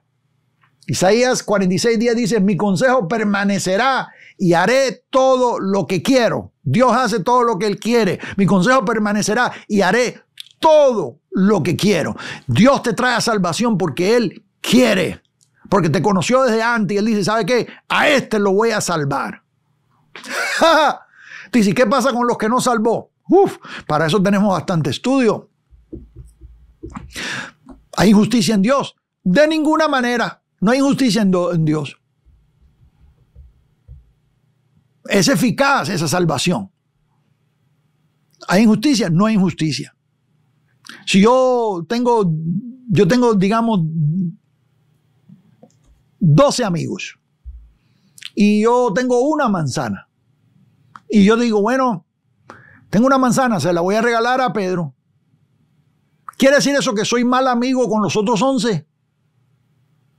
¿O es una demostración de amor que le regale la manzana a alguien? Dios escogió desde antes a quién él iba a salvar. Y esto dice la Biblia que es motivado por amor. Él dijo, a este use mi ejemplo, a este le voy a dar la manzana, a este le voy a dar el regalo. Eso no quiere decir que no ame a los otros, sino que amé a este. Y a este se lo voy a dar porque soy soberano y hago lo que quiero. Ahora, Dios, que desde antes de la eternidad conoce todas las cosas, Él sabe que hay vasos de ira, que no importa lo que hiciera para alcanzarlos desde antes, ya Él sabe que eran perversos. Y no hay manera que se puedan salvar. No me voy a meter en esa explicación porque aquí vamos a entrar en el arminianismo y un poquito de tensión en esto. Y esto no es lo que estoy haciendo hoy. ¿No? De que si es predestinación por preconocimiento o es exactamente la completa voluntad de Dios hacerlo o no hacerlo. Hay dos escuelas en esto. Una te dice, no, es que Dios conocía quién se iba a portar mal, entonces de una vez ya no lo eligió. Entonces ya es por el conocimiento, preconocimiento, no predestinación. Y hay diferencia en esto, ¿no? Y la Biblia enseña predestinación. No, alégrese en el Señor que usted está. Usted dice, ¿cómo yo sé si soy predestinado? Bueno, usted pudo confesar a Cristo como Señor y Salvador de su vida. Y nadie puede llamar al Señor Jesús si no es por su Espíritu. El hecho de que usted le pudo confesar como Señor y Salvador de su vida, el hecho de que usted está en Él, es porque Él le había apartado desde antes. Esa es la confirmación. Y hay más. Verso 12 dice, a fin de que seamos para alabanza de su gloria. Nosotros los que primeramente esperábamos en Cristo. ¿Sabe por qué usted entendió el mensaje de la predicación? Porque lo estaba esperando. En su espíritu, usted lo estaba esperando. Ya Dios lo había separado a usted para salvación. Y cuando alguien vino y le habló de la buena noticia, usted dijo, oh, eso es lo que yo quiero. ¿Cómo no? Alguien vino y le habló de Cristo a usted. ¿Usted cree que fue por bonito que usted dijo, ay, qué lindo, cómo me gusta, voy a decidir y seguir al Señor si quiero y si no, no? No, amado, no. Usted ya en su espíritu estaba listo para recibir esa buena noticia. Y cuando la recibió, usted dijo, wow. Es como cuando usted entiende la gracia, usted le está explicando la gracia a alguien y esa persona dice, wow, ya eso, yo sabía que era así, necesitaba que alguien me lo dijera. Mucha gente que me dice eso aquí en el canal y cuando ando en conferencias, por ahí hay gente que se me acerca y dice, hermano, eso que usted dijo, yo sé que así era, ya yo sabía que así era. Nomás que necesitaba que alguien me lo dijera. Que sí, que ya en su espíritu esa verdad ya estaba plantada, nada más necesitaba oírla. Estaba esperando en Cristo. Diga, esperábamos en Cristo. Hay mucho en eso. En Él también vosotros habiendo oído, diga conmigo, oído la palabra de verdad, el evangelio de vuestra salvación y habiendo creído, diga conmigo, oído y creído. Oído y creído. En Él fuiste sellados con el espíritu de la promesa. Gloria a Jesús. Hay algo aquí muy tremendo. Nosotros primero escuchamos la palabra. La Biblia dice en Romanos 10:17, así que la fe es por el oír y el oír por la palabra de Dios. Primero oímos. Diga conmigo, oímos. Note esto, vamos a hacer buena matemática. Primero oímos la palabra. Diga, oímos. Fíjese esto que es tremendo. Como esto es algo bien tremendo. Dios lo conocía a ustedes de antes. Pero haberlo conocido de antes y haberlo predestinado, eso no quiere decir que la redención estaba completa. Usted estaba apartado para salvación, pero no estaba salvo. Y esto va en contra de los calvinistas extremistas que dicen, escuche bien, que dicen que ese fatalismo, ya el Señor te apartó y si ya te apartó no tiene que hacer nada y no tiene que pasar nada y vas a ir al cielo y los que no van a ir. Esa gente mata el evangelismo porque no entienden que la predestinación no es todo. Dios te predestinó de antes, te alineó, te puso en orden para salvación, pero tenía que haber un sacrificio y tú tenías que oír esa palabra, ese evangelio, esa buena nueva y tenías que creerlo para entonces ser sellado con el Espíritu Santo. Tú fuiste sellado cuando creíste. Tú no fuiste sellado cuando Dios te apartó desde antes de la fundación del mundo. No, amado. Usted estaba apartado, pero no estaba sellado. Déjeme decirlo otra vez. Diga conmigo, estaba apartado, pero no estaba sellado. Usted estaba apartado para salvación, pero todavía tenía que oír la predicación del Evangelio. Tenía que creer para que cuando creyese fuese sellado con el Espíritu Santo. Dice aquí, habiendo oído la palabra de verdad, el Evangelio de vuestra salvación, y habiendo creído en él, fuiste sellados con la promesa del Espíritu Santo. Y aquí hay 3 cosas importantes que yo escribí en la guía de estudios, se las voy a leer. Grábese esto. Esto es clave, amados. Esto es clave, amados. Número 1. Aunque ya Dios nos conocía desde antes y nos había predestinado para salvación, no somos salvos hasta que creemos. Es decir, creer es el momento en que se completa esa salvación. Y esto, como dije anteriormente, destruye el calvinismo supralapsario. Ahí le explico en detalle si quieres saber más sobre eso. Lo cual es un tipo de fatalismo. Número 2. Es al creer, no cuando fuimos predestinados, es al creer, en el momento que creemos, que somos sellados por el Espíritu Santo. Esto nos dice que el momento de creer es indispensable para salvación. Por eso yo creo en el evangelismo. Y número 3, para creer, primero necesitamos oír el mensaje de salvación. Entonces es necesario que alguien predique. Ahí está. O sea, hay gente que piensa que la predestinación va en contra del evangelismo. Algunos dicen, pero ¿cómo vamos a hacer evangelismo si ya Dios sabe quiénes se van a salvar? Ya Dios predestinó gente, entonces ¿para qué vamos a predicar? No, usted tiene que predicar porque el que está predestinado no está salvo. Está preparado, está listado, está en orden, está ordenado para salvación, como dice Hechos, usando la frase de Hechos, ordenado, los que estaban ordenados. Dice que los que estaban ordenados para salvación vinieron a la iglesia, unieron a la iglesia.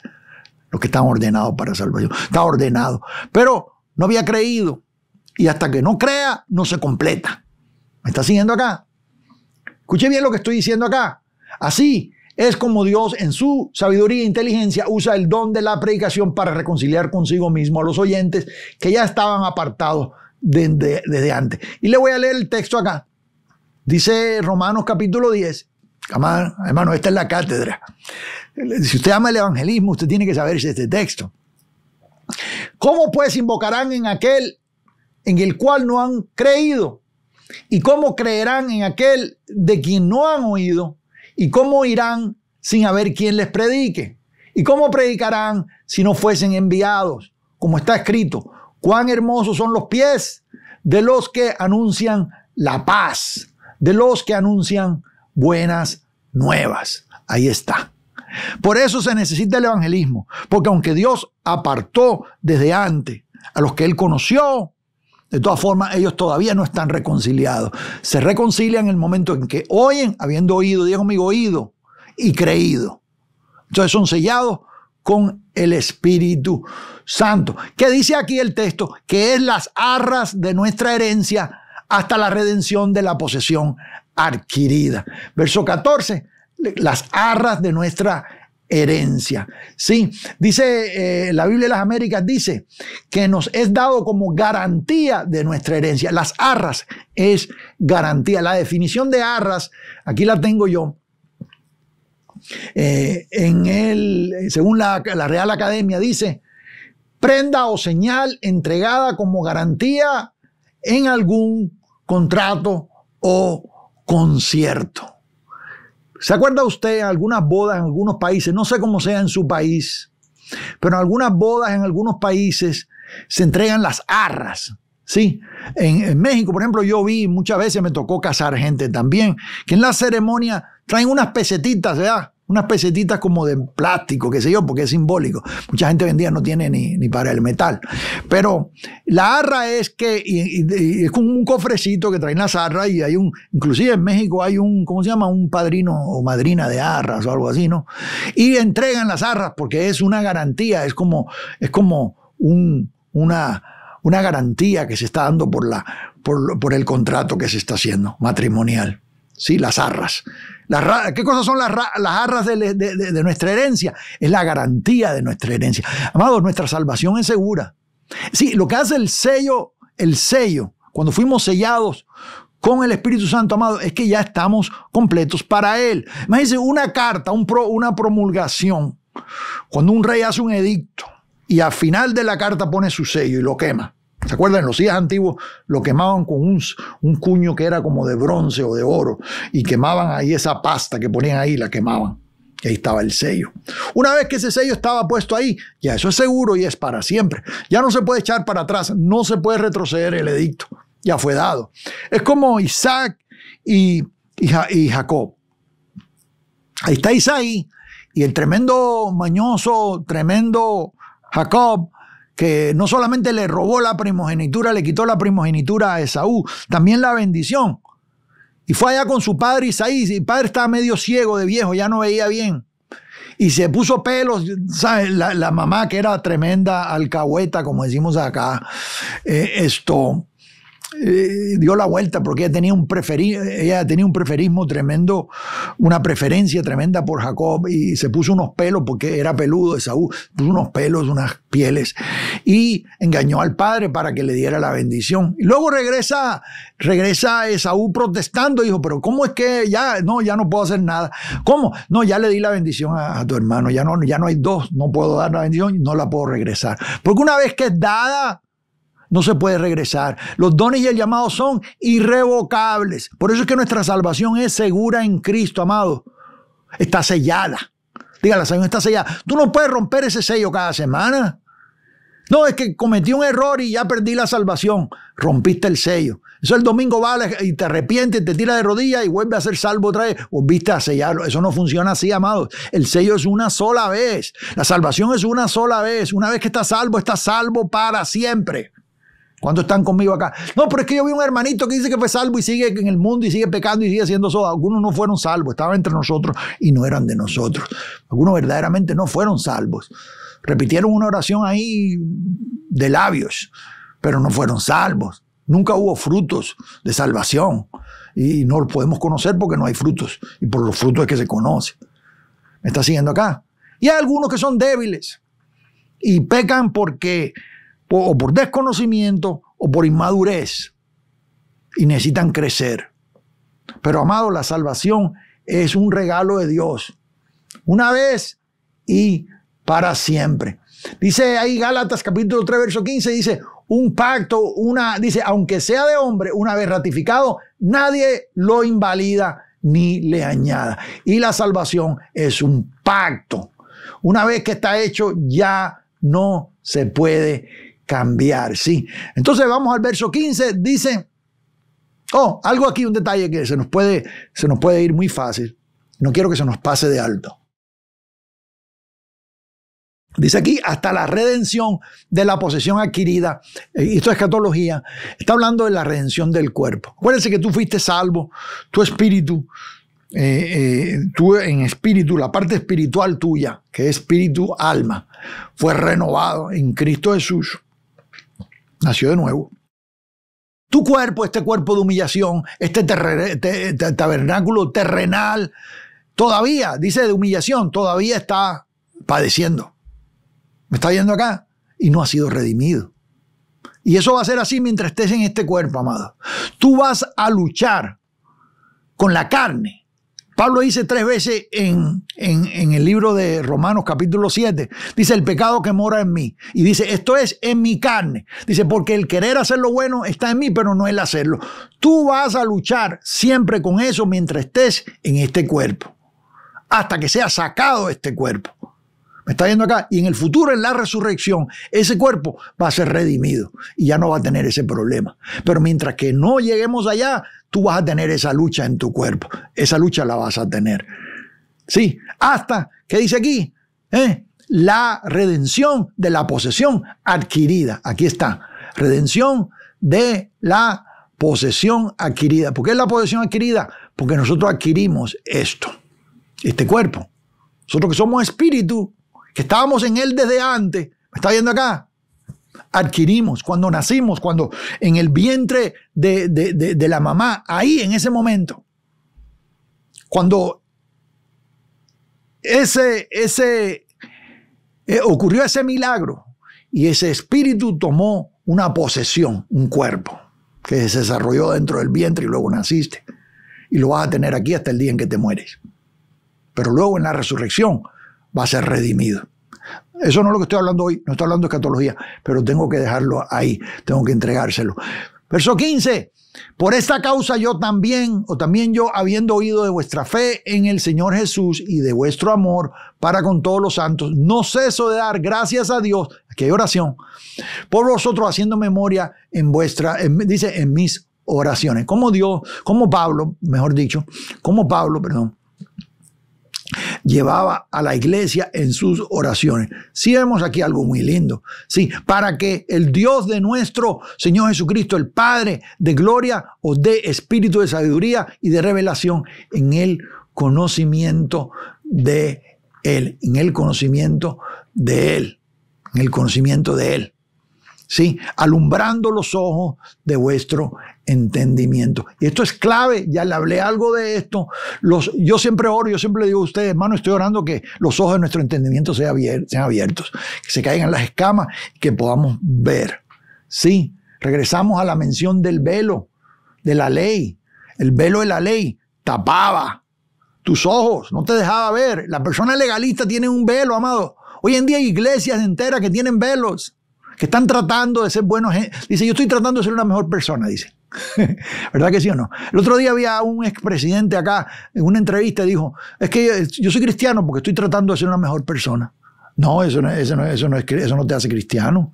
Tratar de ser una mejor persona, no, eso hacen los psicólogos. Los motivadores enseñan a la gente a cómo ser mejor persona. Eso no es redención. ¿Me está viendo acá?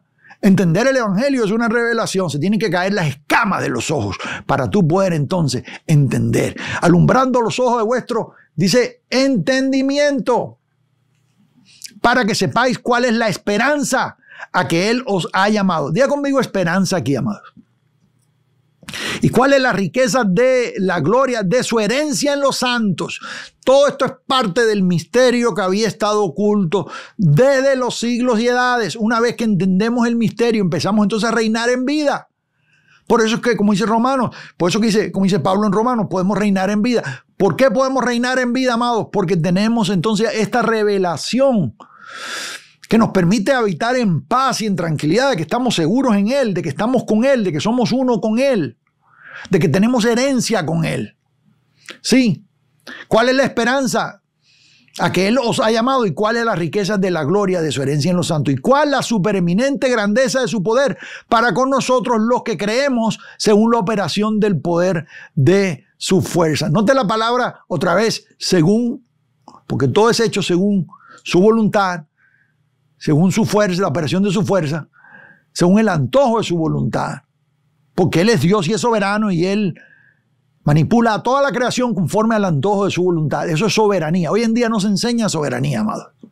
Dice verso 20, la cual operó en Cristo resucitándole de los muertos. Y esto es muy, antes de irnos hoy, muy importante que lo dejemos establecido, porque está hablando aquí Pablo del poder de la resurrección, resucitándole a los muertos y sentándole a su diestra en los lugares celestiales. Ay, ahí fue donde empecé. Sí, fuimos bendecidos en los lugares celestiales. Dice aquí, resucitando a los muertos y sentándole a su diestra en los lugares celestiales. Cristo está sentado en los lugares celestiales, donde nosotros estamos sentados con Él, espiritualmente hablando. Es posición. ¿Me está siguiendo acá? Y la resurrección aquí, la doctrina de la resurrección, está demostrando que Cristo, como Él resucitó, nosotros también vamos a resucitar en Cristo, que es primicia. Dice 1 Corintios 15:20, dice, mas ahora Cristo ha resucitado a los muertos, primicias de los que durmieron es hecho. Como Él resucitó a los muertos, nosotros tenemos esperanza de que vamos a resucitar. Sí, y nos trae a nosotros esperanza de futura resurrección. Dice aquí, 1 Corintios 15:23, pero cada uno en su debido tiempo, Cristo las primicias, luego los que son de Cristo en su venida. Vamos a resucitar. Dicho sea de paso, y hay que tomar aquí una nota escatológica, es en la venida de Cristo que ocurre la resurrección, para los que tienen duda. Yo siempre hablo de esto y se confunden porque el premilenialismo dispensacionalista confunde. Pero no. Cuando Él viene por segunda vez, amado, ahí es el cierre. Y la resurrección ocurre en su segunda venida. ¿Me está viendo acá? Segunda venida, donde tomamos cuerpo. ¿Por qué tomamos cuerpo? Porque de inmediato vamos a entrar en cielos nuevos y tierra nueva. Y eso es buena doctrina. Entonces ahí yo dejo la nota escatológica aquí en el texto y revise 1 Tesalonicenses 4, 14 al 16 para que entienda lo que estoy diciendo. Sobre todo principado y autoridad y poder y señorío y sobre todo nombre que se nombra no solo en este siglo, sino también en el venidero. Efesios 2, para terminar con la idea de los lugares celestiales que vimos ahí en el verso 20. Efesios 2:6 dice, y juntamente con él nos resucitó y asimismo nos hizo sentar en los lugares celestiales con Cristo Jesús. Quiere decir que, dice, lo cual operó en Cristo, resucitando a los muertos y sentándole a su diestra, en los lugares celestiales. También Pablo dice que nosotros estamos sentados en esos mismos lugares celestiales con Cristo Jesús. No, de eso vamos a hablar más en el capítulo 2. Pero en el versículo 21, y fue lo que comencé a leer, sobre todo principado y autoridad y poder y señorío y sobre todo nombre que se nombra no solo en este siglo sino también en el venidero, aquí algo está establecido. Cristo está por encima de todo poder y autoridad, no solo en este mundo sino también en el venidero. A esto yo le llamo la supremacía de Cristo sobre todo principado. Escuche bien esto que le voy a decir, porque esto es bien importante, especial a los que están todavía con la cuestión de que la guerra espiritual y luchando con cosas en los aires y no se han dado cuenta de lo que Cristo ya hizo en la cruz. Cristo venció por medio de su muerte a todo principado. Voy a decirlo otra vez. Cristo venció por medio de su muerte a todo principado. Y esto incluye a Satanás, todo demonio, toda entidad espiritual y también a poderosos que dominan en este siglo, en otras palabras, en este mundo. Es decir, en lo sobrenatural, invisible y en lo natural, visible. Cristo venció y está sobre toda potestad, sea espiritual o sea física. Sean gobernantes de las tinieblas o sean gobernantes de este siglo. Se lo voy a dar en texto aquí. Dice Colosenses 2:15, dice, despojando a los principados y a las potestades, dice, los exhibió públicamente, triunfando sobre ellos en la cruz. Diga conmigo, los principados han sido despojados. Diga conmigo, el diablo está vencido. Hebreos 2:14. Dice, de la manera que los hijos participaron de carne y sangre, él también participó de lo mismo para destruir por medio de su muerte al que tenía el imperio de la muerte. Esto es, al diablo. Ahí está el texto. Cristo destruyó en su muerte al que tenía el imperio de la muerte. Esto lo he dicho 1000 veces. Destruyó quiere decir render powerless. Lo venció y lo expuso sin poder. Lo rindió sin poder. Le quitó el poder. ¿Me está viendo acá? El diablo está vencido. Usted dice, pero ¿por qué anda haciendo cosas por ahí? El espíritu que ahora opera en los hijos de desobediencia. Eso es otra clase. Pero Satanás, no. Dice la Biblia que fue despojado y dice venció sobre principado y potestad. Dice aquí, 1 Corintios 2, 6, 8. Dice, sin embargo hablamos sabiduría entre los que han alcanzado madurez y sabiduría no de este siglo, ni de los príncipes de este siglo que perecen. Diga conmigo, hay príncipes que perecen. Diga, hay principados que son humanos, sobre naciones, sobre gobiernos, sobre reinos. Cristo tiene supremacía sobre ellos. Tiene supremacía sobre los principados invisibles y sobre los principados visibles. Sí, más hablamos sabiduría de Dios en misterio. La sabiduría oculta, ¿se acuerda cuando le dije el misterio que estaba oculto? La sabiduría oculta la cual Dios predestinó antes de los siglos para nuestra gloria. La que ninguno de los príncipes de este siglo conoció. ¿Quiénes son los príncipes de este siglo? Son gente. ¿Me está viendo acá? Son gente, amado, son principados visibles. Porque si lo hubieran conocido, nunca habrían crucificado al Señor de gloria. ¿Quiénes crucificaron al Señor? ¿Fueron demonios? ¿Fueron espíritus volando en los aires? No, fueron gente. Hay principados que son humanos. Hay principados invisibles, hay principados visibles. Cristo tiene supremacía sobre ambos. sobre ambos. Sí, y luego algo bien tremendo aquí en este texto, dice, no solo en este siglo, vamos al texto otra vez, no solo en este siglo, aquí está, sino también en el venidero. Con esto voy a concluir, pero necesito explicárselo bien para que no se confunda. ¿Qué es este siglo y qué es el siglo venidero? A esto yo le entrego un tratado completo en la guía estudia que yo no tengo tiempo para leerlo hoy completo. Pero hablo aquí de lo que significa este siglo en el lenguaje judío y lo que significa este siglo en el lenguaje moderno. Le voy a enseñar algo rapidito sobre esto para que usted tenga el concepto por lo menos y después usted estudie la guía en su propio tiempo para que lea todo lo que he escrito sobre eso. Sí, dicho sea de paso, este pedazo va a ser parte de un libro. Eso se lo estoy adelantando y se lo estoy regalando. Sí. La Biblia y los antiguos judíos solo reconocían dos edades.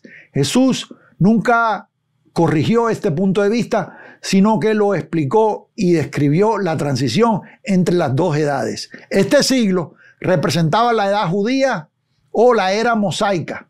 Era la era en la que estaban viviendo, una era que se suponía terminaría cuando el Mesías y su reino fueran establecidos. Para los judíos, cuando el Señor en los días de su carne decía este siglo, o cuando decía este siglo del venidero, estaba hablando la era que iba a terminar, el Aeón, la era judía, que iba a terminar y que después entraría el reino del Señor. El siglo venidero representaba la interminable era mesiánica en la que el Mesías reinaría para siempre. Hoy en día te dicen siempre que el siglo venidero es en el cielo después y que el siglo presente es donde estamos viviendo ahora. Hay un paralelismo en esto y lo podemos ver desde dos ángulos.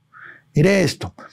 Jesús y los discípulos conectaron la transición entre las dos edades con la destrucción de Jerusalén y el juicio de Israel, y eso lo vemos en Mateo 24. Antes de hacer esta serie, yo enseñé en Mateo 24, completamente hablo de cuándo será la tribulación, ahí en Mateo 24, y ahí explico de lo que sucedió en el año 70 después de Cristo. ¿Qué sucede? Que hay un traslapo. Esto lo he dicho antes en escatología. La gracia entra en operación con la muerte del testador. En el momento que Cristo muere, entró en acción la gracia. Sin embargo, el templo todavía estaba en pie, la era judía todavía estaba corriendo. Ya están los creyentes en gracia, pero todavía están yendo al templo los creyentes que están en Jerusalén. El templo todavía está ahí, todavía están los sacrificios, todavía están las ceremonias. Ya entró la gracia, pero por 40 años está la gracia funcionando y el templo todavía está en pie. Hay un traslapo. En la destrucción del templo, la era judía termina por completo.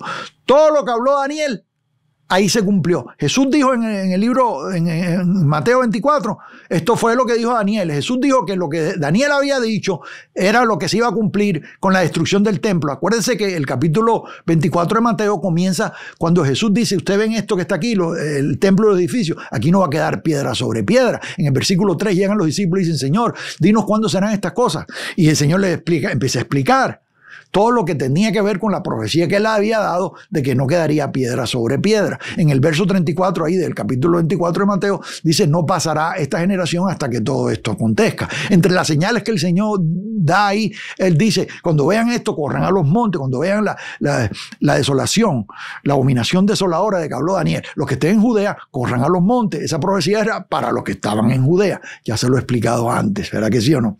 Ahora, ¿qué sucede con Mateo 24? ¿Qué sucede con Mateo 24? Bueno, sucede de que al cumplirse esa profecía, toda la era judía, los años, el reloj que comenzó a rodar allá con Daniel, llega a su cumplimiento. Por eso es que yo digo que las 70 semanas de Daniel son semanas cumplidas. Premilenialistas y dispensacionalistas ponen una semana, ellos paran el reloj y ponen una semana en futuro. Esa semana ya se cumplió, amado. Y ahí lo explico yo, ahí tengo un estudio que hablo de las 70 semanas de Daniel, y ahí está explicadito todo. La era judía termina en el año 70 después de Cristo. Ahí termina este siglo, lo que para ellos era este siglo o esta era. Y comienza el siglo venidero. Es la plenitud del reinado del Mesías. Nosotros estamos ahora en el siglo venidero. En ese aspecto profético, mirándolo desde el ángulo judío, ¿verdad? Sin embargo, Hay un escrito que yo pongo aquí de Kenneth Gentry, muy interesante. Y él habla de la cuestión escatológica, dice, importante, tiene que ver con el principio neotestamentario de este siglo y el siglo venidero. Y él explica aquí todo esto, usted lo puede ver después en su tiempo, pero él lo liga a Efesios capítulo 1, verso 21.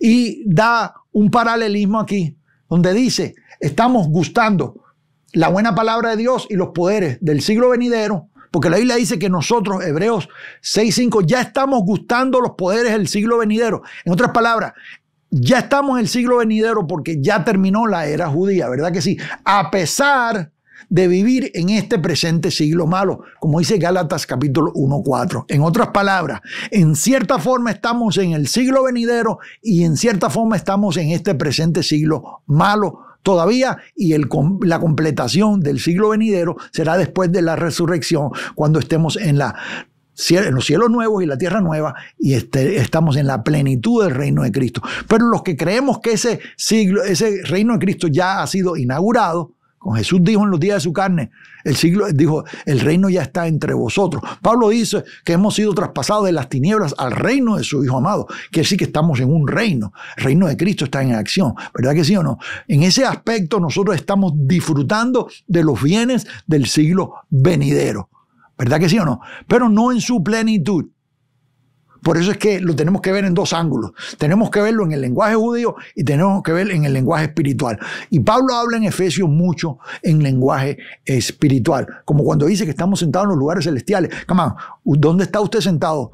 Usted puede ser que está viendo este programa y usted está sentado delante de su televisor, o está sentado sobre su cama, o está sentado en una butaca, o está sentado en un café viéndome ahí en su computadora, en su laptop. Y usted dice, bueno, hermano, yo estoy sentado en Lima, Perú. Yo no estoy sentado en lugares celestiales. No, sí.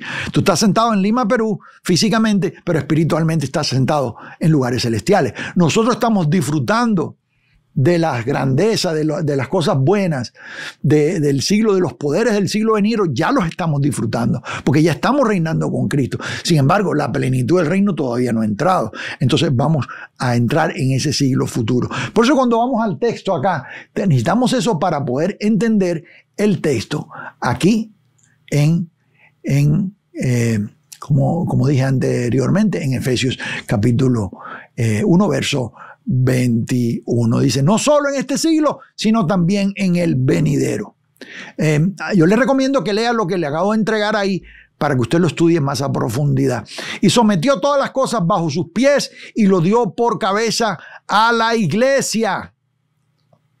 La iglesia está en victoria. Todo principado y potestad está por debajo de la iglesia. La iglesia fue hecha cabeza. Y esto lo vamos a ver más en el libro de Efesios. Sometió todas las cosas bajo sus pies y lo dio por cabeza sobre todas las cosas a la iglesia, la cual es su cuerpo, la plenitud de aquel que todo lo llena en todo. Jesucristo todo lo llena en todo. A partir de este punto, nosotros nos preparamos. A partir de este punto, nosotros nos preparamos para entrar entonces en lo que es la salvación por gracia. En el capítulo 2 vamos a aprender todo. Esta es la cátedra de la salvación por gracia. Si usted quiere saber sobre la seguridad de la salvación, usted tiene que entrar conmigo al capítulo 2. Ahí lo vamos a ver completamente. Sí. Amados, aquí le voy a dejar más, y si no se ha suscrito al canal, hágalo acá. Nos vemos el próximo jueves. Bendiciones de lo alto.